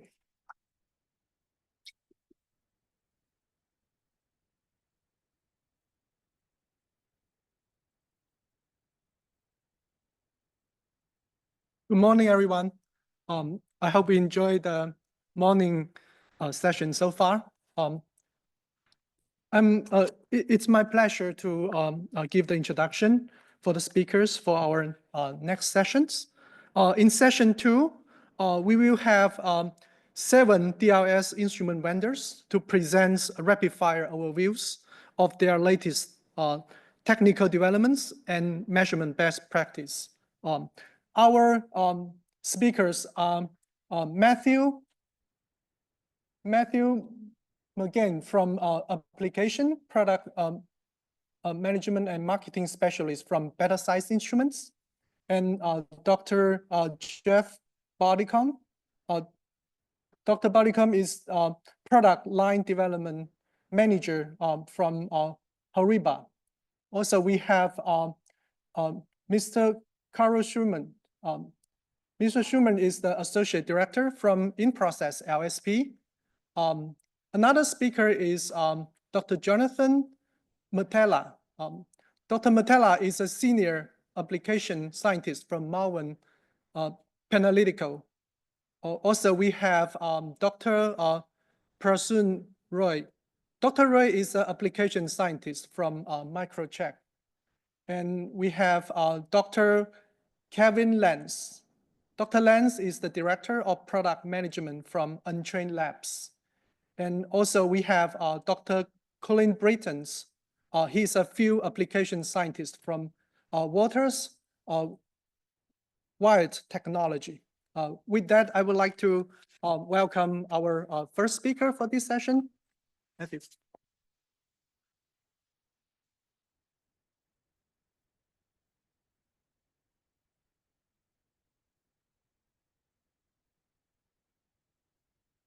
Thank you for the opportunity to speak this morning. Today I'm going to touch on data quality issues associated with dynamic light scattering, and our last speaker has actually highlighted a couple of the issues that I'm going to talk about this morning. Okay. There we go. So dynamic light scattering and its associated light scattering techniques, electrophoretic and static light scattering, are essentially low resolution techniques. We can all see this is the Mona Lisa. But is it really a good representation of the Mona Lisa? No. If you compare these techniques to other techniques, such as, SECMALs or capillary electrophoresis techniques, these are essentially low resolution. What do these measurement techniques actually provide you? So dynamic light scattering really provides an average size and a polydispersity index, and it provides a distribution of those sizes. ELS and SLS also provide average sizes and distributions, which is a representation of particle size, but is not necessarily a very accurate and precise measurement of particle size because of the low resolution of the measurement itself. One of the limitations to the accuracy of DLS is actually the dispersant's refractive index and viscosity. If you look at the equations, and they've already been shown this morning, from the equations shown on the screen, the hydrodynamic diameter is proportional to the square of the dispersant's refractive index and inversely proportional to the sample viscosity. So for DLS, a 1% deviation in refractive index can lead to a 2% deviation in the size results. A 10% deviation, for example, in viscosity can lead to an 11.1% deviation in the size results. So understanding the refractive index and viscosity of your sample is actually critical to getting accurate and precise data. If we look at ELS here, it suffers from the same issues. The viscosity and the refractive index are parameters that are needed to be understood to be able to get accurate measurements in ELS as well. The errors associated with these measurements are not necessarily linear either. They can be nonlinear in nature, where large errors in the magnitude of the measurement parameter lead to increasingly large errors in the magnitude of the result. So what is it that we need to actually know for the accurate and precise measurement of these samples? Well, the measurement temperature is important. The measurement temperature is generally measured by the instrument itself and can be calibrated and can be tested. That's always a good thing to do if you really want to know whether the system is providing an accurate temperature for you. The dispersant viscosity. A lot of people just take literature values. A literature value is not necessarily the accurate or real viscosity of the sample that you have. And it is my belief that it should be measured and proven before you actually report that data. The dispersant refractive index is also the same thing. A lot of people will take the refractive index that is in the software provided by the manufacturer of the instrument. How do you know that that refractive index is right? You need to measure it. You need to understand it. You can't just take a literature value and walk away. So how do you improve the accuracy of this data? One of the things that you can do, and all of these measurements that I'm talking about this morning can be performed in a DLS instrument. You can measure the refractive index using a CMOS detector at the 0 angle, so right on the axis of the laser. If you use what we have here, which is a wedge-shaped refractive index cuvette, you get a spot on the CMOS detector. If you measure the deviation of that spot as the sample is introduced, that allows you to determine the refractive index of the sample.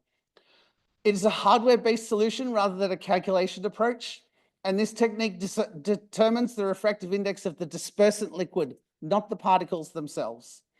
You can see here, based on the data, that it is fairly linear in the area of most aqueous samples. So this provides the ability to directly measure the refractive index of the sample. It's also possible using a DLS instrument to measure the microrheological or simply viscosity of a sample using some tracer particles. This is a static and non-invasive technique that works with weakly structured samples. And you can obtain rheological information about the sample in a higher frequency range in a single measurement. This allows you to determine the viscosity versus shear, and the temperature along with the viscous and elastic moduli of the sample. So if you do need to understand the viscosity of your sample, then you can do this using tracer particles in your DLS instrument. One of the application examples for this is an aggregation of BSA here. We've just looked at the BSA sample from 25 to 70 degrees with some tracer particles in place. And you can see the viscosity is changing and the viscoelastic moduli and complex viscosity are both increasing with temperature, which is the aggregation process occurring.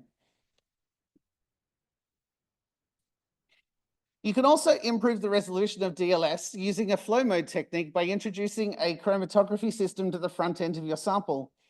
By doing this and using a flow mode detection method in the instrument, it allows you to increase the resolution of DLS to provide you a much higher and much clearer understanding of what is actually in your sample. So you can see here, just based on this experiment of BSA, that you can see a much better resolved and better and clearer picture of what is actually in your sample, where you can separate out monomer, dimer, trimer, and so forth. So introducing a flow mode system to a DLS instrument allows you to enhance the resolution of your system quite nicely.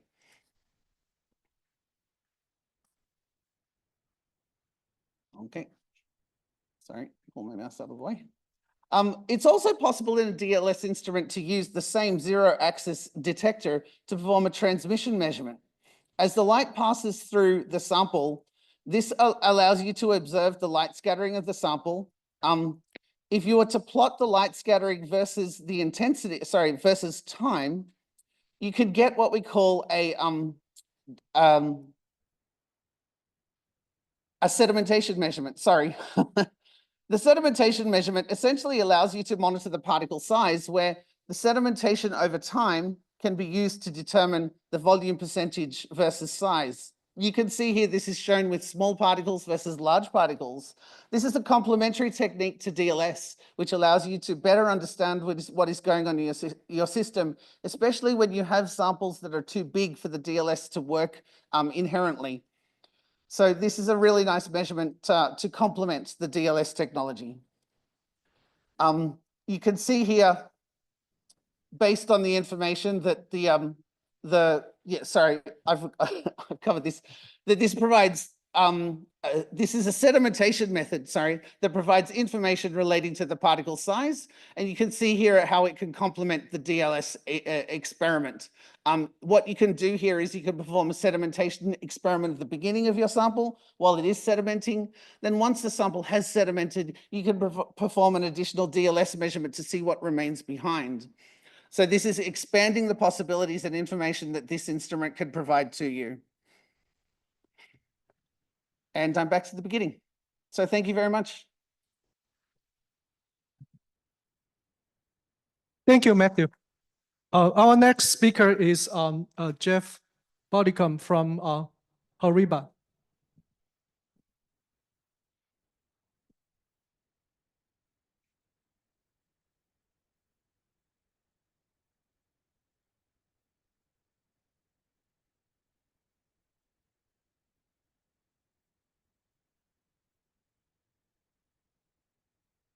Okay, well, I know coffee break is next, so I'm going to go through some of the slides quite quickly and leave you to read it at home.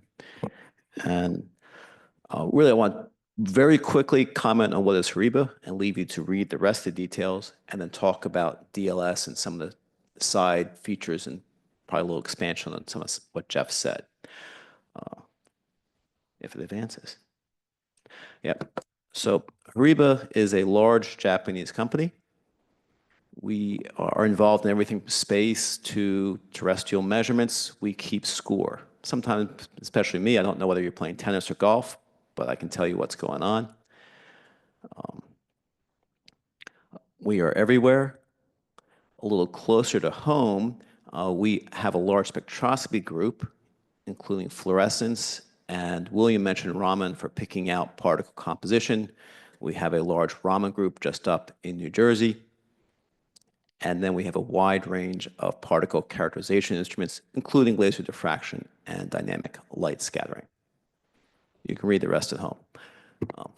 Okay, so this morning we're talking about dynamic light scattering, and I like to put things in perspective. If my mouse is awake, oh, there it is. Okay, where I plot resolution of my mixture components, so I have multiple sizes of particles in the same bucket as a function of particle diameter. Today we talk about dynamic light scattering. We're down here with poor resolution, as my predecessor just mentioned, and we can reach down to very small sizes. We're going to skip. You can listen to Jeff's talk. I'll repeat this slide on the hydrodynamic size. I like to remind you, we're really reporting out the size of a sphere that moves or diffuses the same way as your sample, because we're just measuring motion and that viscous drag. So if you have something that's not spherical, well, I'm going to pretend it's round or spherical. A classic example, I like to cite the NIST RM 8011, where if you look at the electron microscopy, you're seeing sizes of about 9 to 10 nanometers. And in DLS, you're seeing sizes of about 13 nanometers. And this wasn't done with our instruments, but the result I agree with, which is really what you measure with dynamic light scattering is not just the core.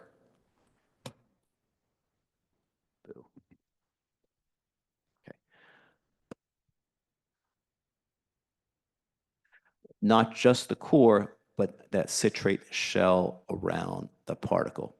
And this again speaks to the comments before about what liquid you're using.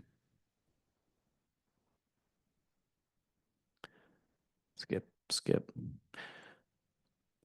So one thing that hasn't been talked about yet is you can have, and we offer an instrument with multiple detection angles.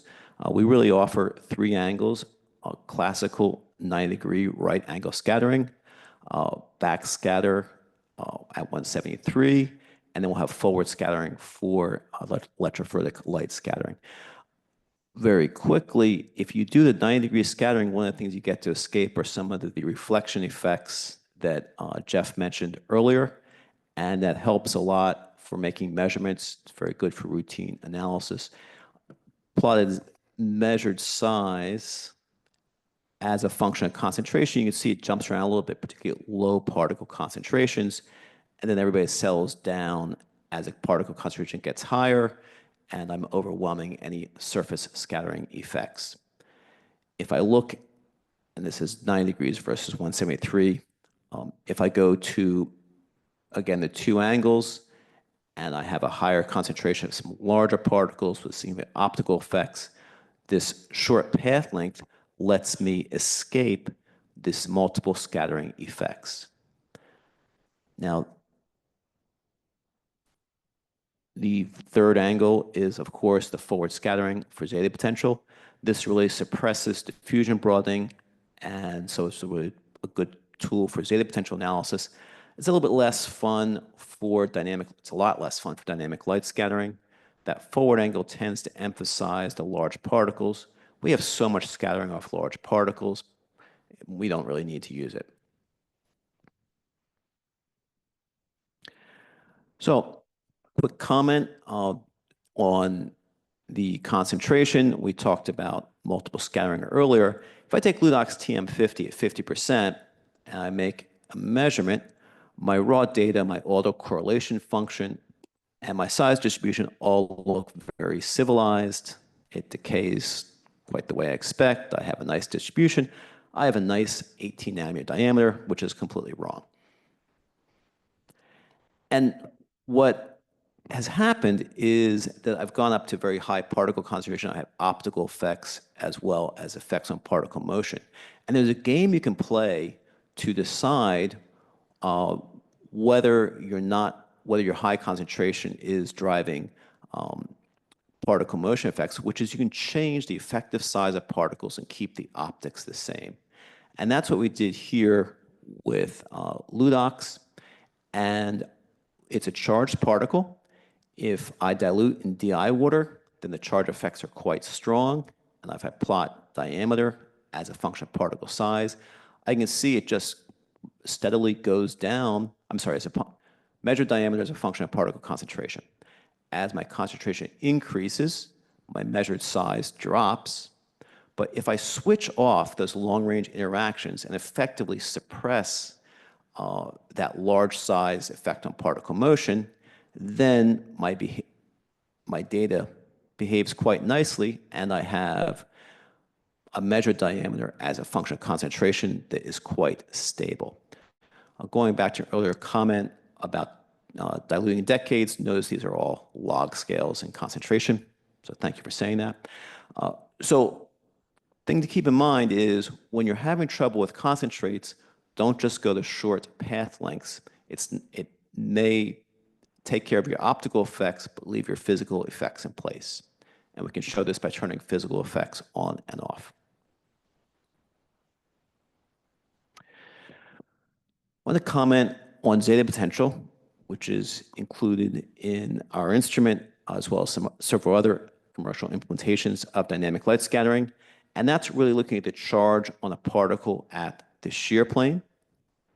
And that surface charge is going to mediate particle interactions. Here's a quick plot of zeta potential as a function of pH. So this is effectively a log scale. And a quick formulation rule is if I have a very large magnitude over, say, 25 or 30 millivolts, very negative zeta potentials, my particles would tend not to want to touch each other because the electrostatic field keeps them apart. If my surface charge goes towards 0, then the particles will want to touch. They touch, they realize, aha, I have a lower surface energy now that I'm all together, and they'll start to flocculate. This is bad for keeping things stable, and some days, particularly here, you like to keep suspension stable. Some days you want to do it the other way around. For zeta potential analysis, we use an Usgiris type cell. This is, I guess now classic, tells me how old I am. Really developed in the 80s to get the electrodes down right in the area of measurement and suppress wall effects. If you grab me over at either the demonstrations today or tomorrow, I can talk about this for a very long time. My colleagues are here to help shut me up if I start talking too long. So disadvantage of DLS, it's sensitive to large particles, doesn't have very good resolution, and is not appropriate where selling is significant. And so today we'll all talk about DLS, it's wonderful. It is not universally wonderful, and it's great to have additional tools to, well, in my shoes, to guide customers, hey, try this, because DLS is not going to do it for you. And then there are days when I say, DLS is great, move away from diffractions towards DLS. It's fast, it's repeatable, non-invasive. You require tiny amounts of material.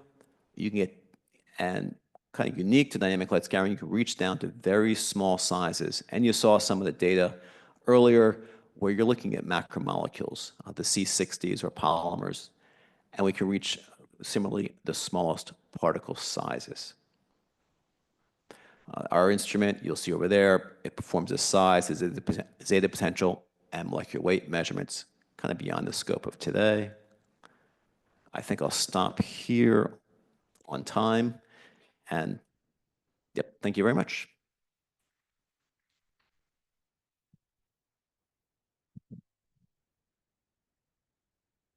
Thank you, Jeff. I think we will have a 20 minutes coffee break, and then we will continue the rapid fire presentation. Thank you.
sizer are, in the first place, for use in really inline, inflow, PAT style measurements, DLS style measurements in manufacturing process development.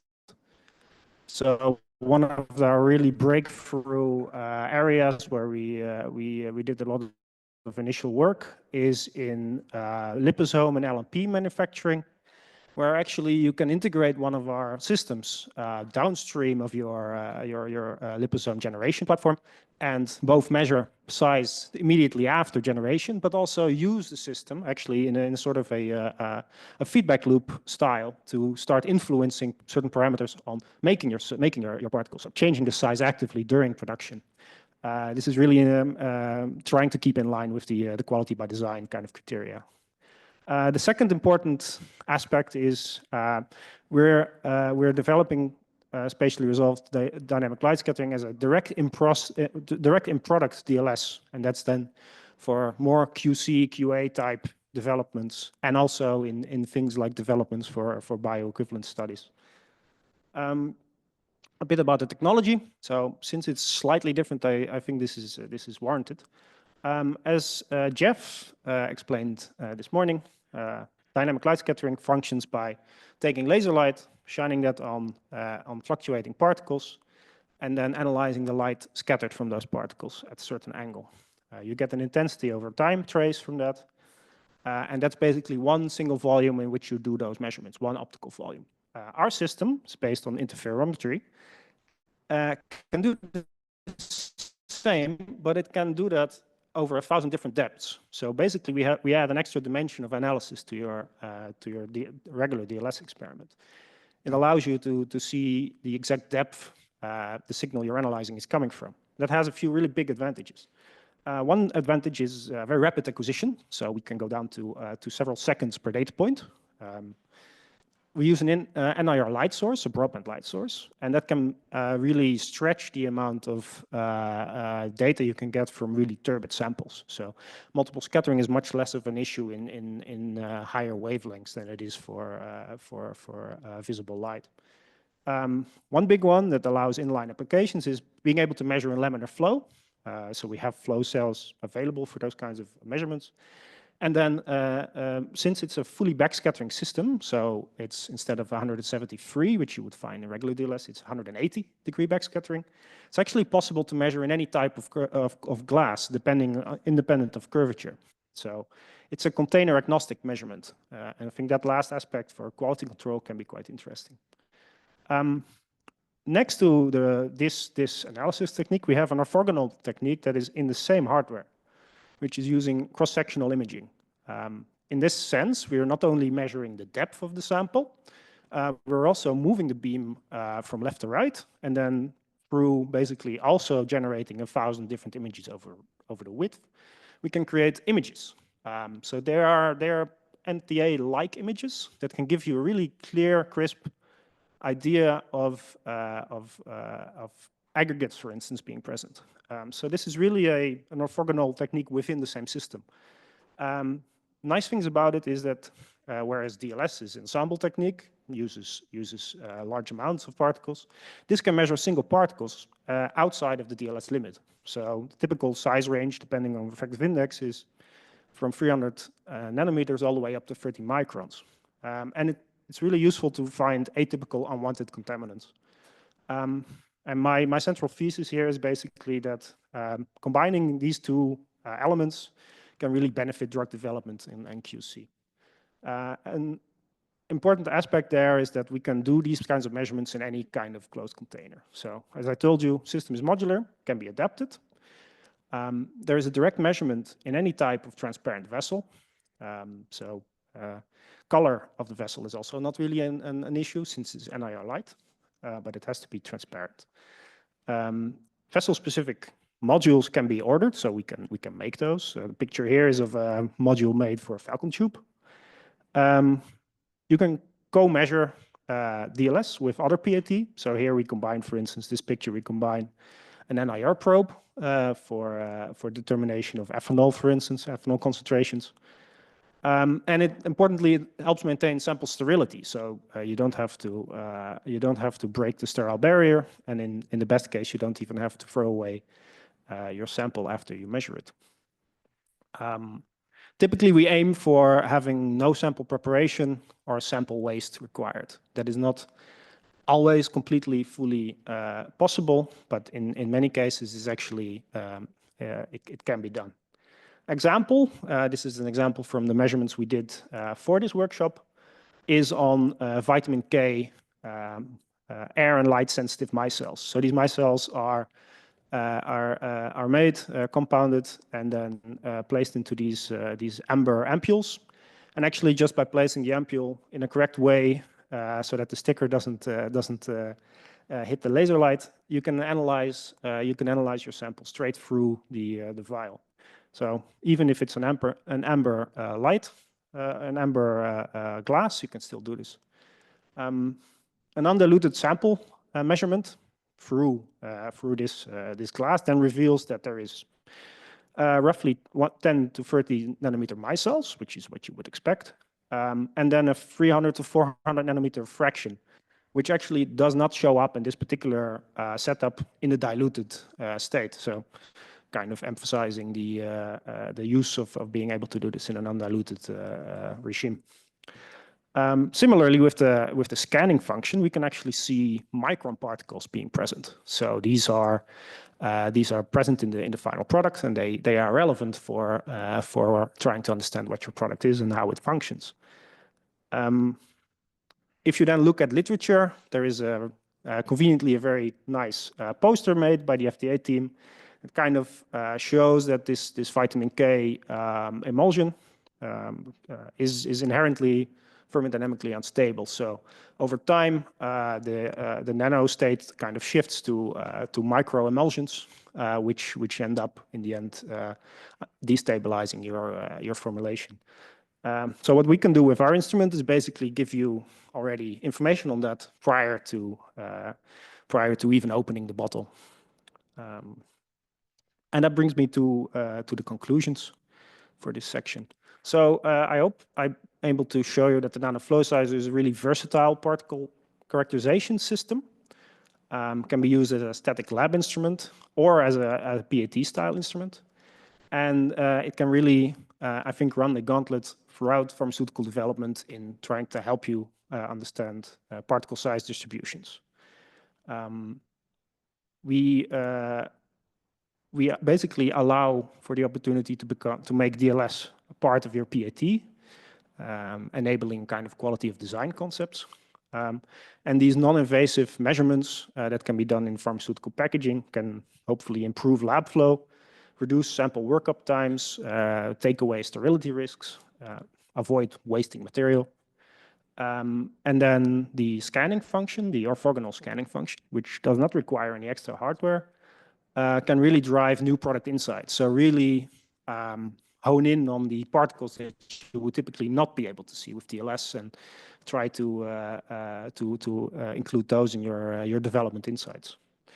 Then there is here a statement about how SRDLS can help you get your generic drug faster to market, which is in the end, I think, beneficial for everyone. So thank you all. Thank you for your attention. Thank you for the organizers. I hope it's going to be a very nice workshop. I think it will. And yeah.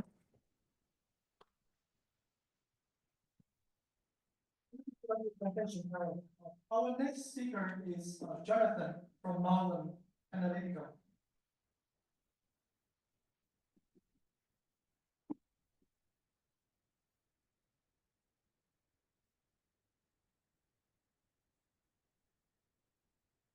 Hello, everyone. My name is Jonathan Matala. I'm a senior application scientist at Malvern Panalytical, and I'm going to tell you about some of the latest innovations with the Zetasizer Advanced System. So the contents of this 10-minute presentation. First, I'll have a brief overview of the Zetasizer Advanced. I want to review some of the common cuvettes and accessories for the instrument, as that's pretty important for method development. I want to talk about some of the algorithms used in the DLS sizing, and then some key and unique features. There's a fluorescence filter for a fluorescent analysis, and then a multi-angle DLS as well. So first, a brief introduction to the Zetasizer Advanced System. It's a compact benchtop cuvette instrument that's really optimized for high data quality.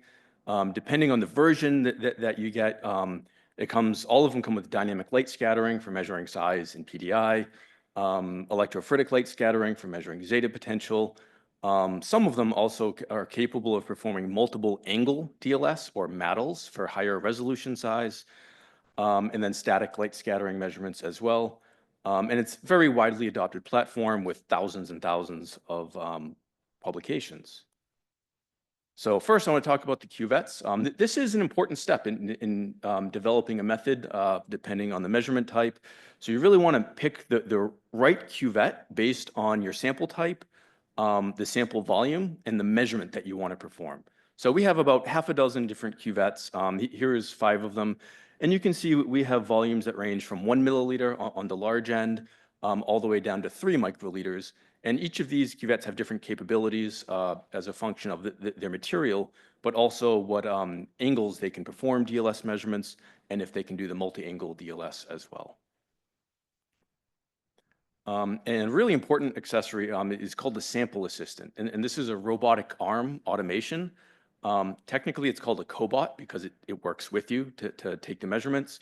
And what it provides is walkaway automation for high quality cuvette-based size measurements, zeta potential, and particle concentration if you combine it with the MADLs. Some benefits, it uses identical methods as using the instrument in manual mode because it uses literally the same cuvettes. So it's identical methods and it's compatible with all the standard Zetasizer cuvettes. And the instrument, as you can see, it sits on this platform. It's still fully accessible. So if you just want to measure 1 or 2 samples, you can just walk up and use the instrument. You don't have to use the robot arm. And one other advantage of this is the overall robustness. If you're going to measure 30, 40, 50 samples, it's kind of a long day for a human operator. Maybe you get tired and make a mistake. The robot really doesn't. So for some settings, it does increase robustness.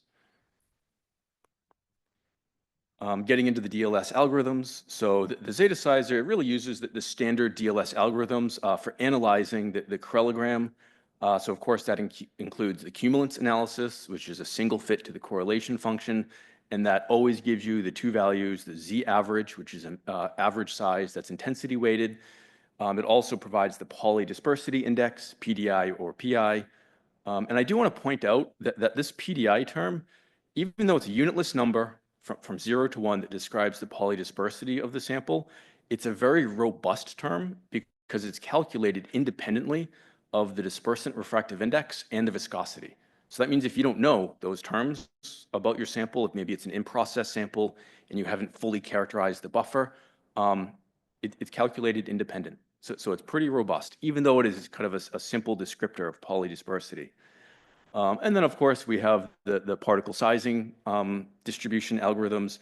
What we call the general purpose algorithm in the Zetasizer software uses the NNLS, which is the non-negative least squares. And that provides you with the intensity-weighted particle size distribution, which can then be mathematically transformed into the volume-weighted distribution, assuming you have accurate refractive index for both your buffer and the particle. And this applies Mies solutions to Maxwell's equations to give you that volume-weighted particle size distribution. And do note, I'm not showing you the number distribution. Technically, you can, but again, we don't recommend it. A very important algorithm is called non-invasive backscattering. So for the Zetasizers that do backscatter measurements, it has a movable optic system that changes the measurement position inside the cuvette. And this is combined with an algorithm. When you leave it in the default positioning method, which is measure at optimal position, the algorithm will quickly scan. It takes about 20 seconds, and it measures the scatter rate at different positions in the cuvette. And it optimizes, if you're very dilute or have really small particles, it will measure in the center of the cuvette to maximize the scatter signal. If you're very concentrated, it will pick a position close to the edge of the cuvette to minimize the multiple scattering effects. In practice, what this does is it extends the suitable concentration range. when you're doing the backscatter measurements. So here we have a plot showing the measured Z average for different measurement angles and different measurement positions. Nibs is the blue circle, and you can see you get very consistent, accurate Z average across 5 orders of magnitude concentration range, whereas the fixed angle 90-degree starts to trail off at high concentrations, and then you lose accuracy for backscatter fixed at the wall at really dilute concentrations. So the nibs automatically picks the best position and extends the concentration range. You can always force it manually into a forced position. We heard earlier that sometimes that's actually preferred. So in an R&D setting, I tend to recommend using the non-invasive backscattering algorithm.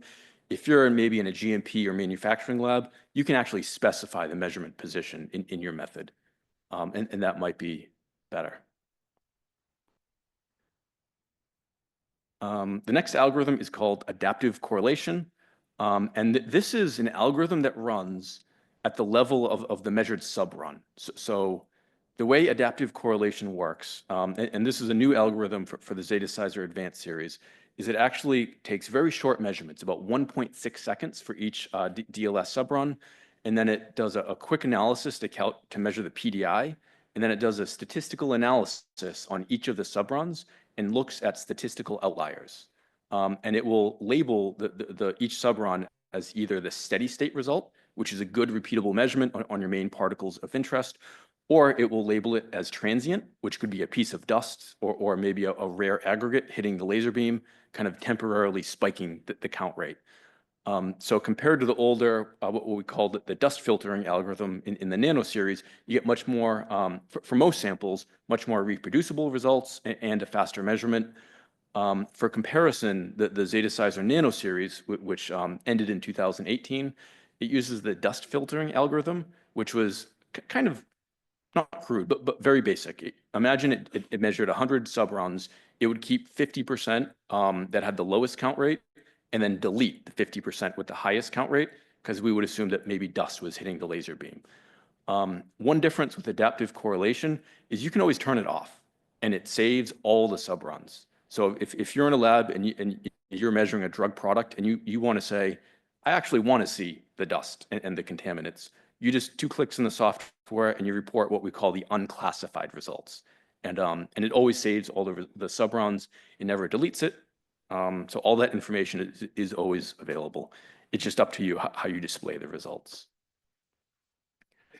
There's also a fluorescence filter. So earlier, Jeffrey mentioned about fluorescence can interfere with DLS size measurements. It kind of interferes with the intensity correlation analysis. In the Zetasizer Advanced instruments, there's a built-in filter wheel that has a fluorescence filter that's a band-pass filter focused right on the laser wavelength. So right at 633 nanometers, uses a Heaney laser. And you can see the results side by side. So this is for quantum dot, Q dot 705, with and without the filter. Without the filter, we have a really poor looking correlation function, really low reproducibility on the size distribution. With the filter, we have much improved results. So nice repeatable measurement, and you can see a repeatable size peak around 15 nanometer as well. So this enables you to do fluorescence and not fluorescence on one instrument, even with a laser that potentially excites your particles. And then the last topic is multiple angle DLS. So this is a unique feature available just on the Zetasizer Ultra. And what this does is it measures DLS at 3 different angles. So it will do a back scatter, a side scatter, and a forward scatter. And it allows you to produce a higher resolution particle size distribution, and also to accurately calculate particle concentration based on the measured scatter rate. So how does it work? We have our laser illuminating a scatter volume in the sample cuvette. Then we measure at 3 different angles. From that, we produce 3 different correlation functions, or sorry, 3 different light scatter traces, because there's an angle dependence to scatter intensity. So if you have any polydispersity in your sample, you're going to get different light scatter traces at those different angles. From that, we have 3 different correlation functions. And then there's a special algorithm, the Maddles algorithm, that produces a particle size distribution that's higher resolution, but it also has more accurate percent intensity assigned to each peak, because this actually takes into account me theory. So me theory. So in this graph, we're looking at the normalized scatter of light coming from each particle as a function of size, but then also you see it plotted for different angles of detection. So when your particle size is small relative to the laser wavelength, it follows what we call the Rayleigh scattering rules, where it's kind of just an exponential relationship. But as soon as the particles are large relative to the laser wavelength, it's about laser wavelength divided by 10 as a rule of thumb, you start to get these strange angle-dependent effects, where as the particles get bigger, you can actually start to decrease the scatter rate. And these are called me minimas and me maximas. So by doing the multiple angle DLS, you actually quantify the angle dependence within each sample. So this allows us higher resolution and to actually calculate particle concentration and report it in particles per milliliter. Here's an example of higher resolution. So this is comparing single angle DLS, that's the gray result, with the blue result, which is the multi-angle DLS. This is a biologically derived sample, so kind of very broad polydisperse. DLS kind of maybe gets a shoulder peak around 100 nanometer, but the multi-angle DLS actually resolves that into two distinct size peaks. The resolution for DLS, you need about a 3-to-1 size difference to get two different peaks. For multi-angle DLS, it's about 2-to-1. And then finally, we can calculate particle concentration. This is calculated for multiple parameters. Some of them are measured. Some of them you have to know about your sample.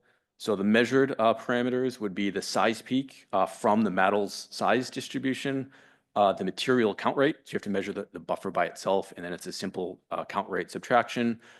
That's how we get material count rate. We recommend calibrating with a scattering reference material such as toluene. And then input parameters, you do have to know refractive index of both the dispersant and the particles and sample viscosity. And then there's some instrument parameters, but these all come together to give you particle concentration that's reported in particles per milliliter. And in case you're interested, for AAV, it's equivalent to total capsid titer. And so that is my presentation. Thank you.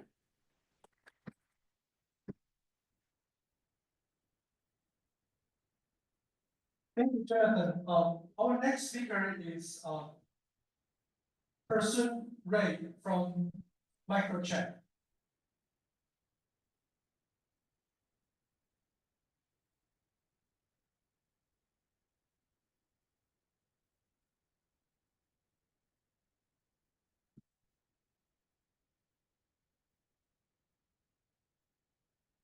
Good morning, everyone. I am Prashun Roy. I am the application scientist of Microcheck. And I know that after the coffee break and looking at this, our instrument, you were thinking that this is a coffee machine, right? But we call it the NanoTrack Flex, and it is a DLS instrument. And it is a probe-based system, as you can see from the images. And also, I can guarantee you that it is much more fun and exciting to use it than your morning espresso.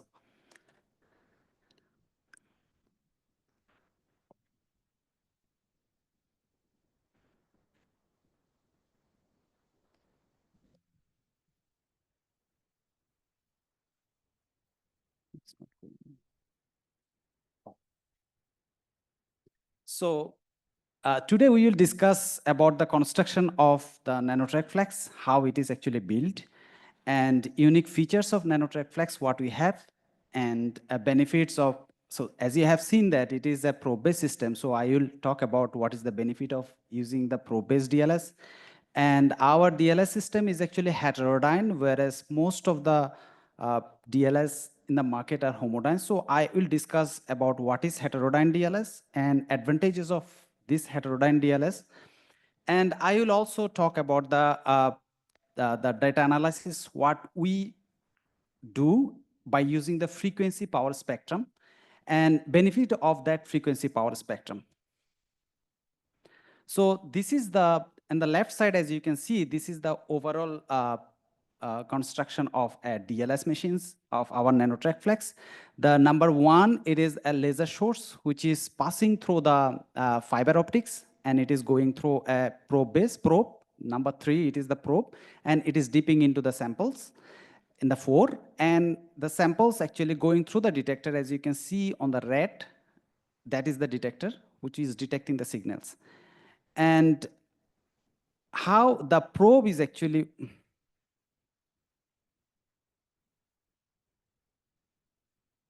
it's very hard to.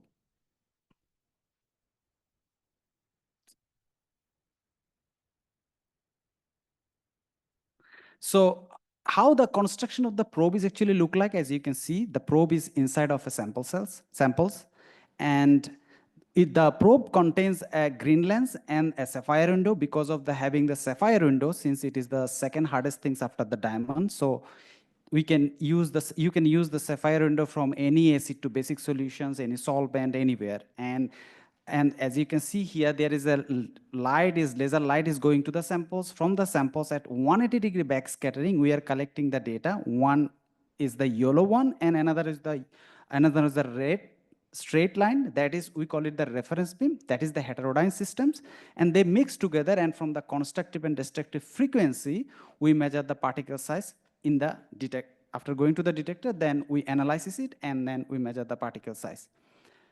So what are the unique features of the nanotrap flex we have? So first unique feature, as you have seen already, that is the nanotrap flex is a probe-based system. It's a probe, and because of that probe, you can put that probe in anywhere, even to any solvent, anywhere you don't have to worry about any sample cells. And flexible probe and optical fiber length. So what does this mean? That means the probe length, we can make it according to your need. If you need like 3.5 meter probes, yes, you can. You can put this DLS machine here and then measure it in the end of that tables. So that is the good things. And another thing is that I am talking about the fiber optics, and also length of the probe can also be customized, because sometimes the people wants to put the probe inside of a reactions vessels. So it is a very good improvement. And we uses the 180-degree backscattering, single angle 180-degree backscattering, and very short laser focal length, that is 50 micron. Because of this 50 micron, we can measure the particle size at very high concentrations. And we uses the heterodyne, I already said, like we use the heterodyne detection with the laser reference beams, and frequency-based, we analyze the data with the frequency analysis for quick and accurate size measurement. So what are the, I already told you guys that we are the probe-based system. Now, what is the benefit of probe? The first benefit of probe is that because of having a probe, you do not need to depend on any type of the sample cells. You can use, as you can see on the first images, it is a beaker. You can use beaker, and you can use Eppendorf tube. You can use even the probe inside of a reaction vessels, anything. And you can also see that no sample volume limitation. That means on the left bottom one, you can see that is only 2 microliter. You can measure the particle size in 2 microliter. You don't have to depend on any of the sample cell for the 2 microliter. You can just put a drop on the top of the probe, putting it upside down, and then you can measure it. And there is a video. I don't want to play it because it is very difficult to play that video though. So, and also you can see that in situ real time measurement, that is if you put the probe inside of a reaction, it is actually, the reaction is done by me. I put the probe inside of a reaction, and I try to find out the growth of polystyrene latex samples. And you can see that on the top right portion, there is a flow guard. So if you use that flow guard, that can cancel out the outside movement up to 250 RPM. So if you use that probe, the flow guard, that can cancel out the outside movement. Because of that, you can measure the particle size in an ongoing reactions.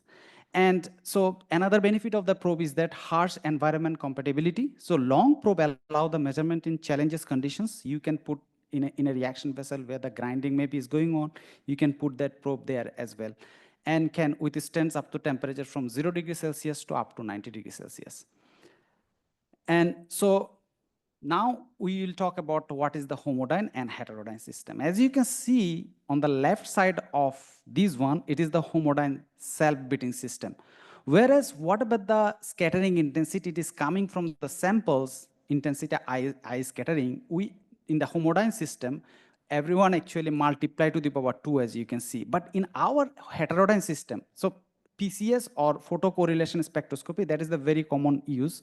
Homodyne system, but we use heterodyne system. What is the difference of the heterodyne system? As you can see, the yellow beam, that is the reference, that is the scattering intensity from the samples, and there is a red,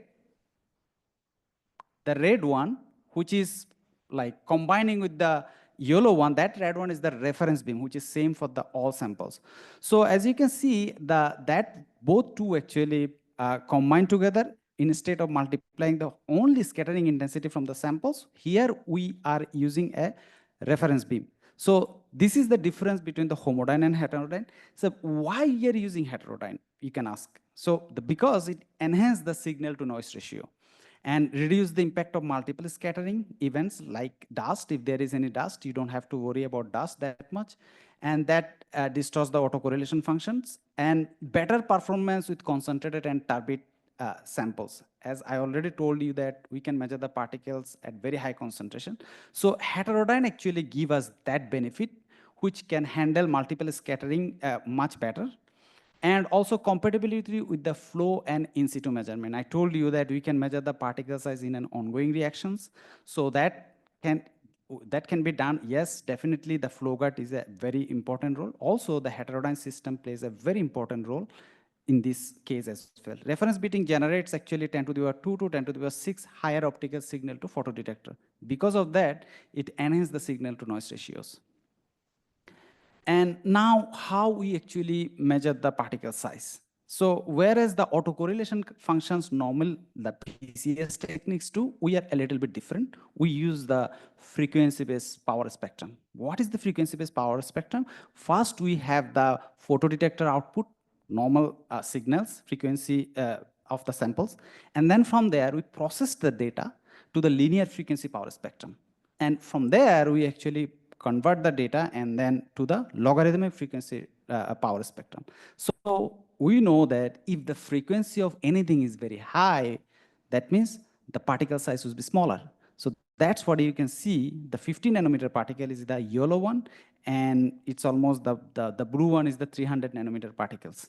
So the higher the frequency, smaller the particles.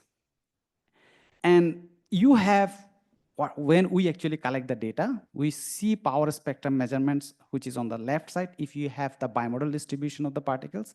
So the raw data is look like this. It's very look like on the left side of the images. So after we get that raw data, we actually estimate the size distribution first, and then calculate the estimated particle size, and then calculate the error in the particle size if there is present, and we correct the estimated distribution and do the 1 to 4 process several times to minimize the any error present, and then we present on the right side, as you can see, the bimodal distributions. That's what we get. So this is actually done. And why we use the frequency power spectrum? The first reason is that the high frequency. So if the particles are very close to each other, like 10, 20, 10, 50 in this, it can give you very high frequency, the resolutions data, and the fast data processing. Because of the fast Fourier transformations we use, because of that, we can measure the particle size very quickly. So this is what is today. And if you have any questions, we can discuss, and thank you for your attention. Thank you for the presentation, Dr. Our next speaker is Dr. Kevin Lenz from Unchained Labs.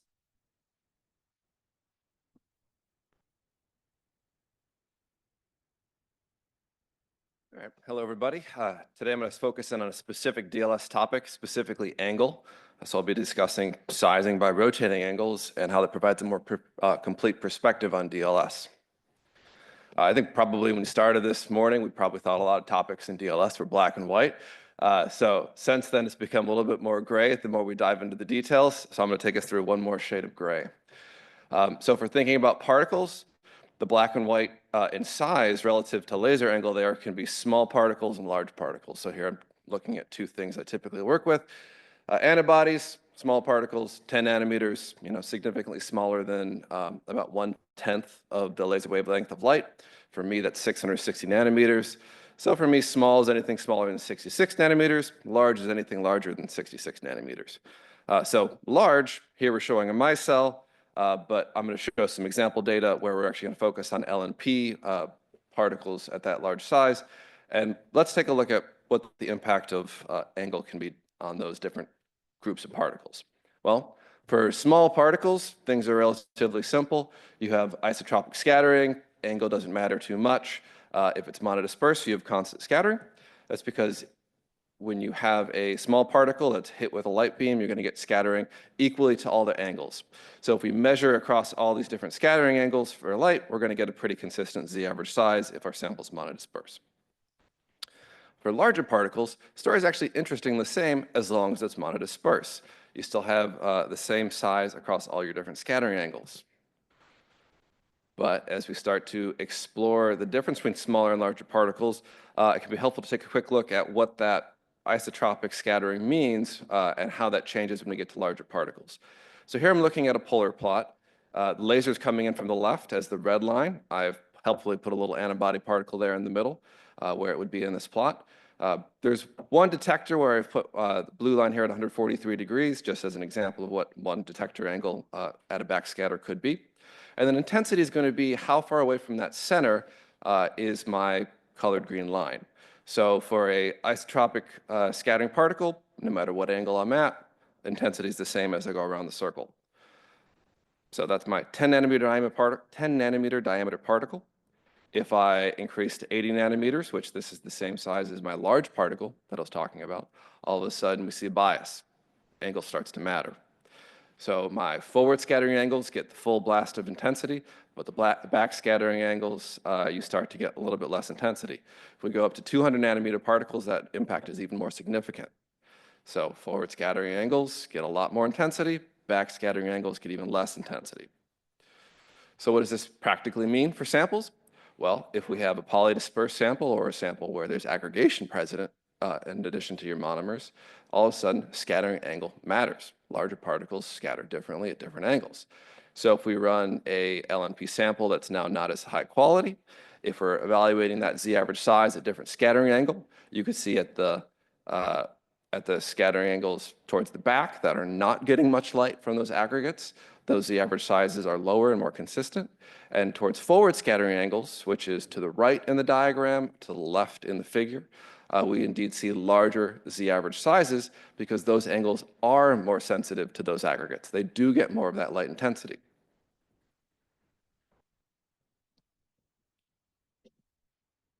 One more time with the button. There we go. All right, so we found a little bit of our gray area for this talk.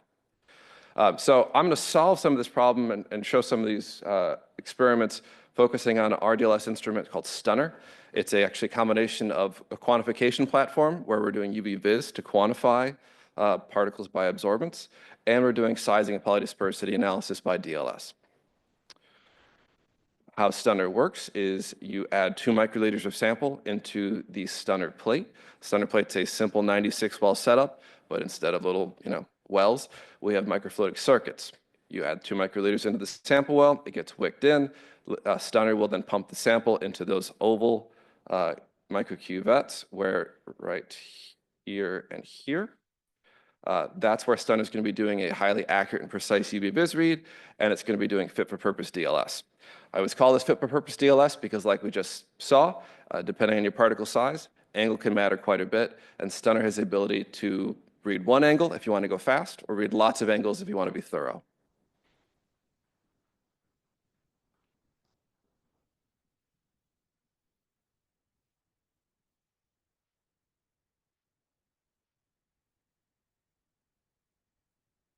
Okay. All right, so what's going on in Stunner is what we call rotating angle dynamic light scattering, or RADLs. We're actually taking the detector and rotating it around a very well-aligned scattering volume. So they're able to get that data that you saw in previous slides, where size can be related to scattering angle inside of a single 2 microliter sample. To prove this, like I said, I'm going to use an LNP sample. We have a good sample, it's monodispersed, it's got a single size, and we have an aggregated sample. And we're going to spike in relative amounts of the aggregated sample into the good sample. So first, characterize those two independently. Our good sample is about 80 nanometers in diameter with a very low PDI value. Our aggregated sample, much, much higher in diameter, much, much higher in PDI. If we then want to analyze things, we first have to define our analysis term that we're using. We discussed a lot earlier today about the different kinds of diameters that we could use. Well, to make it even more interesting, going beyond hydrodynamic diameter and z-average, the angle you use matters. So if we are measuring our z-average at 0 degrees, that gives us one metric. This is actually a metric that's really sensitive to detecting if there's aggregation present. If we measure at the maximum angle measured, our z-average there tells us the most common, I would say monomeric, if you know, for lack of a better word, the most common size that you have present. So those forward angles will be sensitive to aggregates. That'll give us information if there's aggregation. The backscatter angles will tell us kind of the most common size that we have present. If we look at the spike-in study, where we're starting with 0% aggregate LNP spiked in, and we're increasing all the way to 5% volume per volume LNP spiked in, backscatter is pretty consistent at telling us, hey, your average LNP size is consistently about that 80 nanometers diameter. Z-average of 0 degrees tells us tells us what we kind of expect here, which is that we see significant visible increase in that z-average at 0 degrees as we spike in more of that, terribly aggregated LNP sample. So evaluating, the complex generic samples that we were looking at for this workshop, what I actually did in this case was I was evaluating both viscosity and sizing using two of our instruments. On the left, you see the Honeybun. This is a viscosity platform. It uses 35 microliters, or in some modes, 15 microliters of sample to evaluate viscosity. In this case, I'm not actually measuring dispersant viscosity, since that wasn't available to us. So I'm measuring the total sample viscosity, but I felt like that gave me a pretty good indication of, is viscosity going to be a problem if I'm measuring my stock sample. So on the left, I played a little bit of a video of the Honeybun measuring viscosity as it pushed the sample through its channels. And actually with the phytonadione stock, we saw that it actually was 1.71 centipoise at 25 degrees Celsius, which is important to, that was the value that I applied to my sizing analysis on the right. In that kind of backset figure with the yellow dots, we can see that size versus angle is consistent, which is good, considering that we measured the z-average size for this particle to be about 10 nanometers in diameter, with a respectable PDI of 0.15. For iron sucrose, this sample caused some very interesting challenges at stock concentration, so I was forced to dilute and again measure viscosity at a 1:50 dilution. You're not super surprised that the viscosity we measure is equal to that of water. So in this case, I feel pretty confident that I'm measuring the dispersant viscosity and then getting a z-average size and for both the 0 degrees and the max angle on Stunner tells me that, hey, my aggregate population is quite small. It's very close in size to my monodisperse, sort of monomer population. And then lastly, the most interesting sample by DLS, the cyclosporine emulsion stock. This one has a much higher viscosity. It's hard to tell by eye if you're looking at the video on the Honeybun evaluating the viscosity, but it's actually non-Newtonian. So as you change your shear rate, you're changing your viscosity, which, again, I'm measuring the total viscosity of my sample and not just the dispersant viscosity, but that does create some problems when you're asked to input a viscosity into your, Stokes-Einstein equation, right? So again, in this case, because we had to pick a viscosity, I will dilute it on the next slide. But also with this stock, I am still able to measure, even though I can't quantify this in nanometers, I am still able to measure my sample and see that I do indeed have an angle-dependent interaction here, which is a result of having a larger and more polydisperse particle. If I dilute my cyclosporine emulsion 1 to 10, I get a 0.92 centipoise result. I still have an angle-dependent result. It's hard to see from the back of the room, but those yellow dots are higher on the left side of that graph than the right side of the graph. And then by measuring my z-average size, I can quantify that. Z-average at 0 degrees shows a larger value than my z-average at maximum angle, kind of indicating the difference between my most common monomer particle and my particle, say, aggregates. So that's my quick review of Stunner and the impact of angle on the DLS size that you measure. And that's why we call Stunner our all-in-one biophysical readout with concentration, size, and aggregation results. Thank you.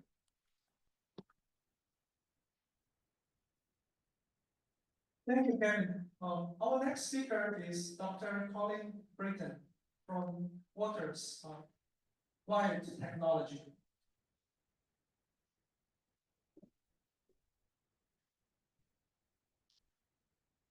Okay, good morning, everyone. So I'm going to go through our approach to some of the analysis that we talked about throughout the morning.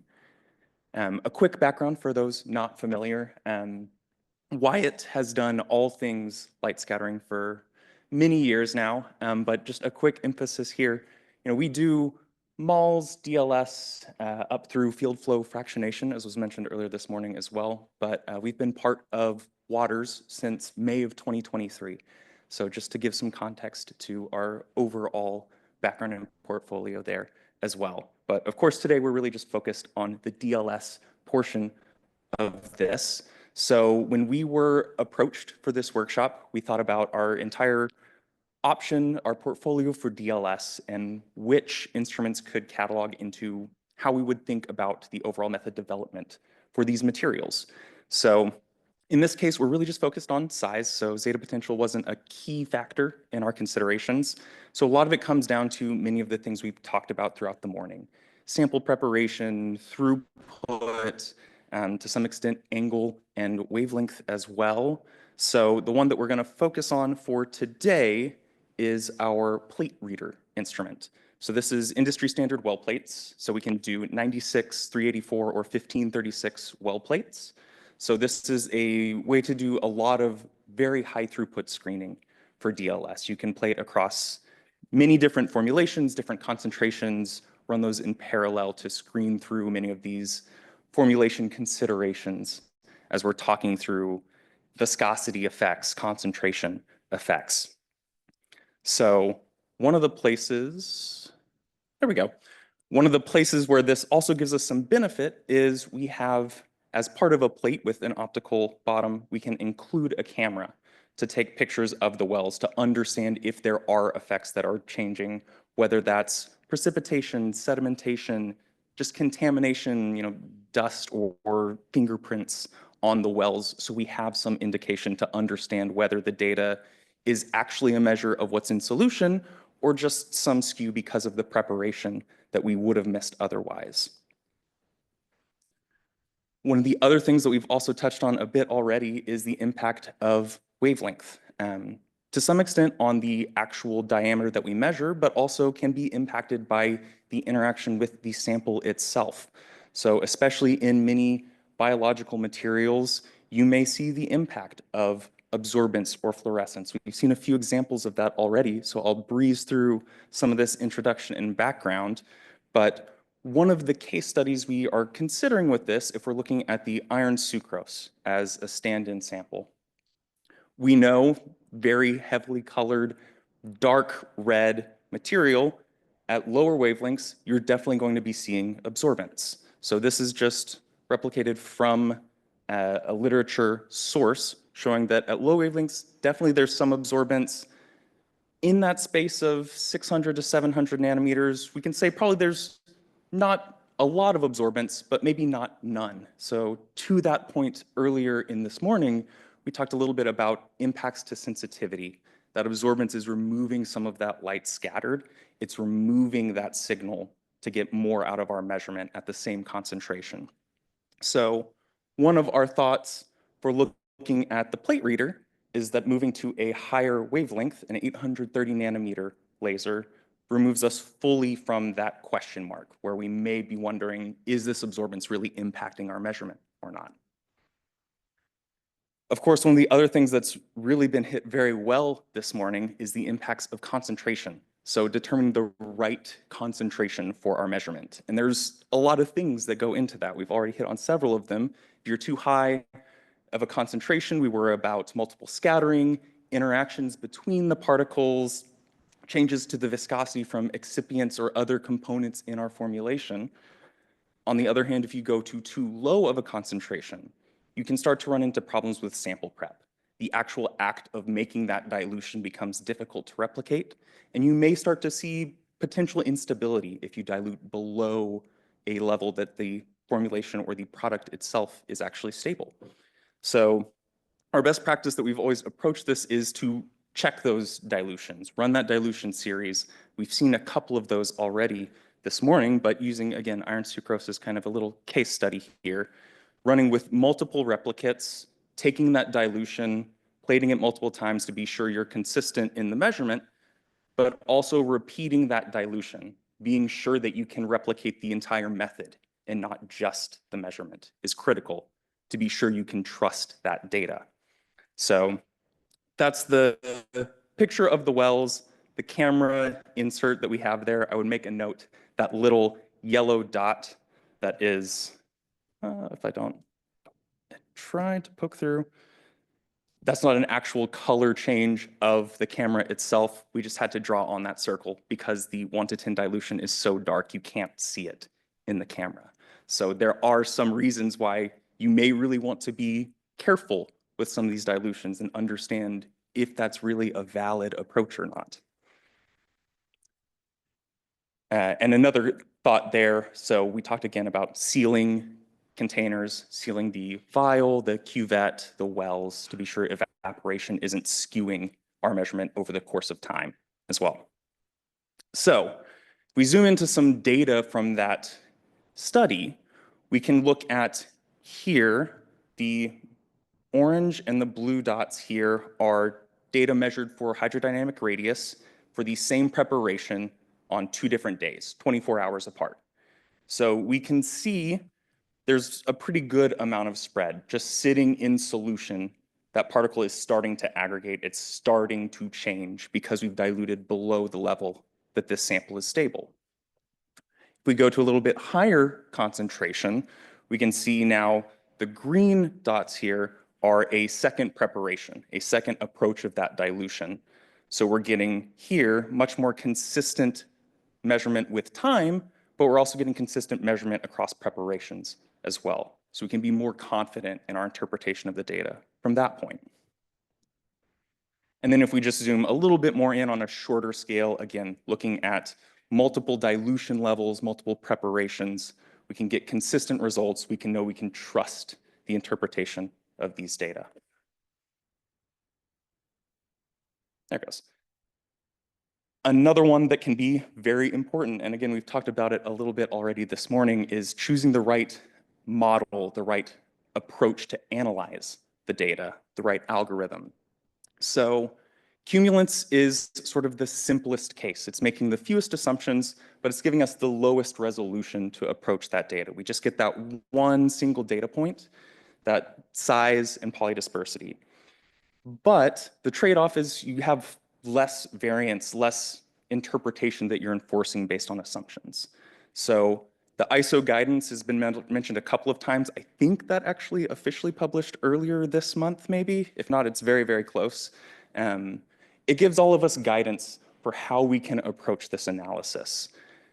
Regularization gives us a way we can really try and squeeze as much data as we can out of this analysis, but we're going to introduce more assumptions, introduce more variance, more variation from measurement to measurement. So we do want to exercise caution with over-interpreting some of those results at times.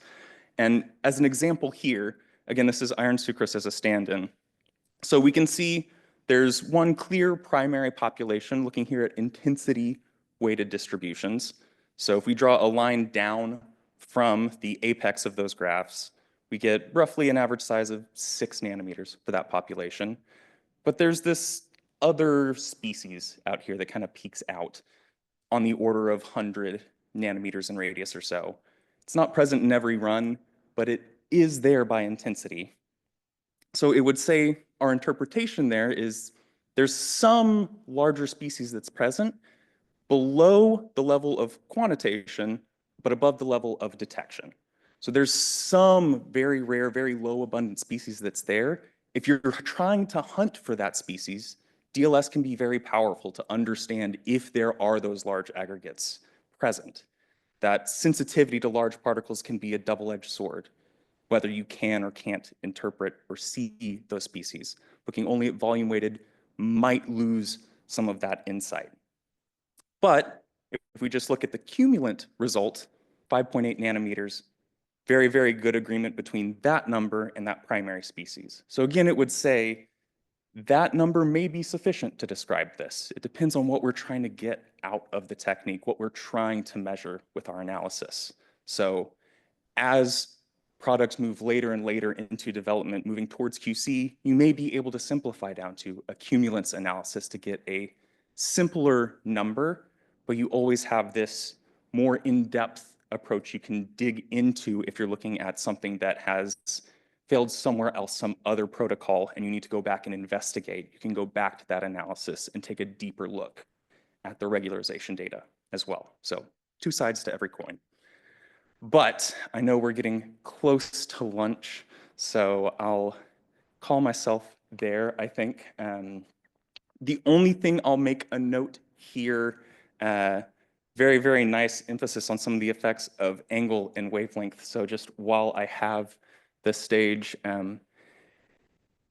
I agree, there's definitely this subtle impact of angle and wavelength that's consistent, but it makes it challenging to compare between different platforms if we don't know that. So I would hope that we as scientists, and I would encourage folks to think of a DLS measurement, you should report that with an angle and wavelength the same way you wouldn't think about reporting an NMR result without the solvent that you used. You can still make interpretations, but you're missing some piece of it to really understand the full picture of your data.